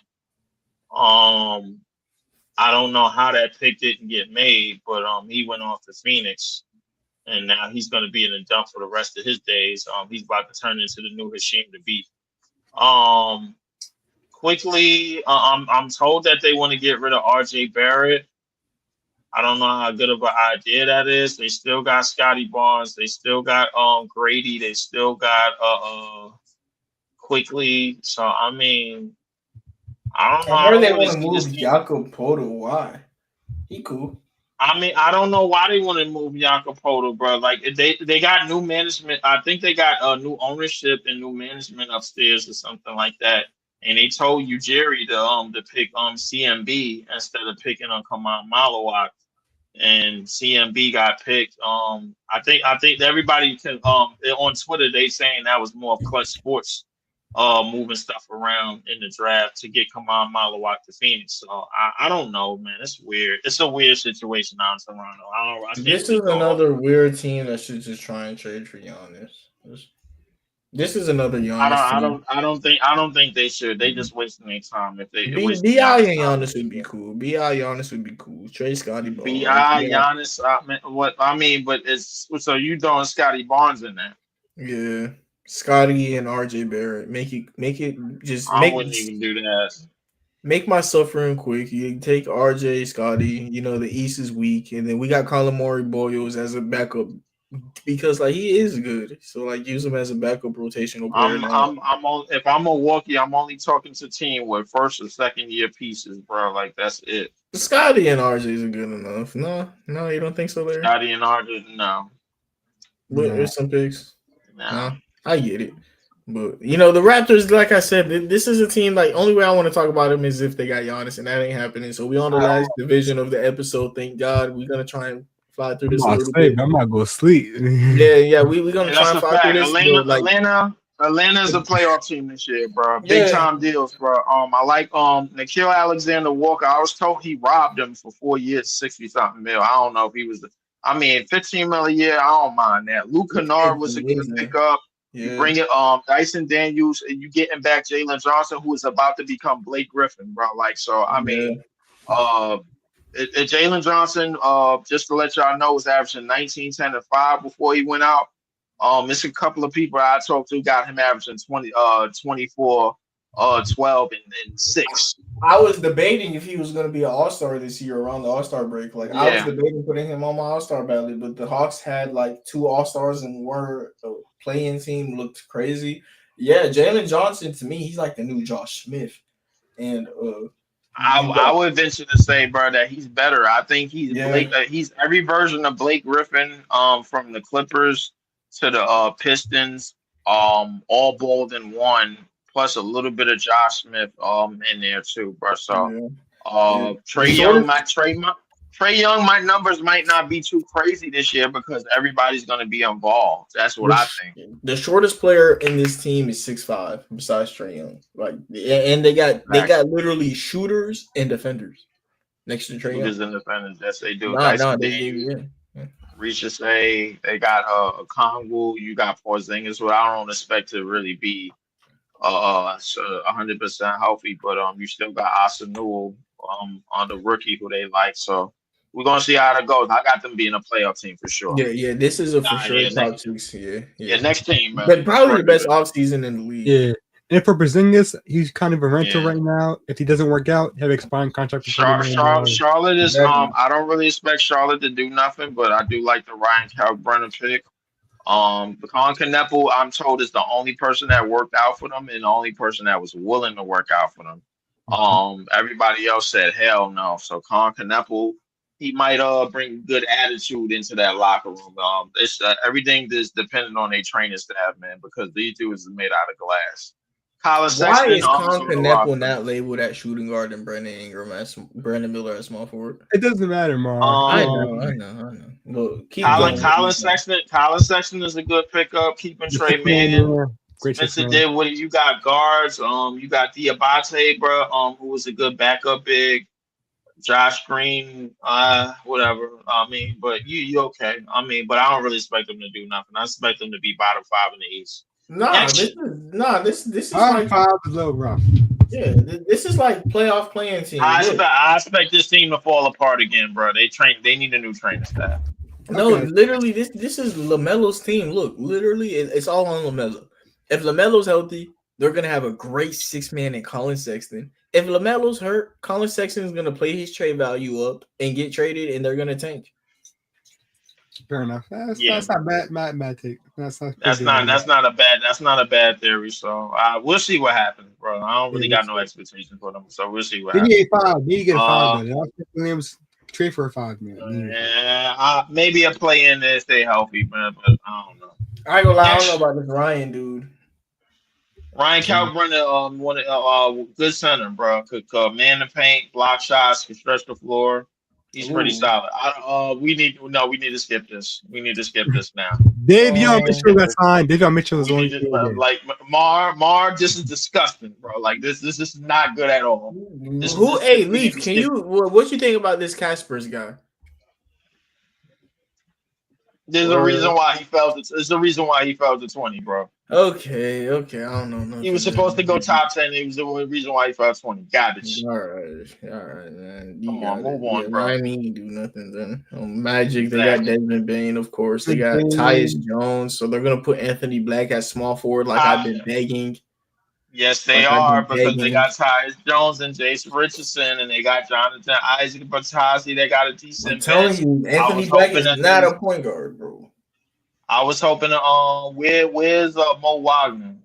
Mo He's gone. Free agent. Mo is gone. Damn, Mo is gone. I was hoping that Mo stayed there. Mo was some muscle man. If Mo would have stayed, I would have put this team top of the East, but I'm gonna give him top 3. He might resign him for a longer deal, but I think they waived him. Pretty sure they waived him. Top three, they shouldn't have did that, man, because they mess around with Franz, man. They should have kept him and Franz around together, man. Top three in the East, bro. They might be playing for the Eastern Conference Crown, bro. So this is a legit team. They need a center though. I don't like Wendell, but every other position is legit, like a star player. Every other position is definitely legit. Wendell, all he need to do is spot up, hit the occasional three, be a big man every now and again. And he never does it. So let's get a new guy. Let's trade Wendell some picks. They got a bunch of young players. Jet Howard. I don't know what they should do. If I'm the Magic, I probably aim for something cheap like Nick Richards. Who we got next? Yeah, I was the Charlotte. Nick Richards. Yeah, type shit, bro. Get you a center, bro. I don't know who, but like get Wendell. You're not even gonna get Wendell Carter competition. They got Bataza.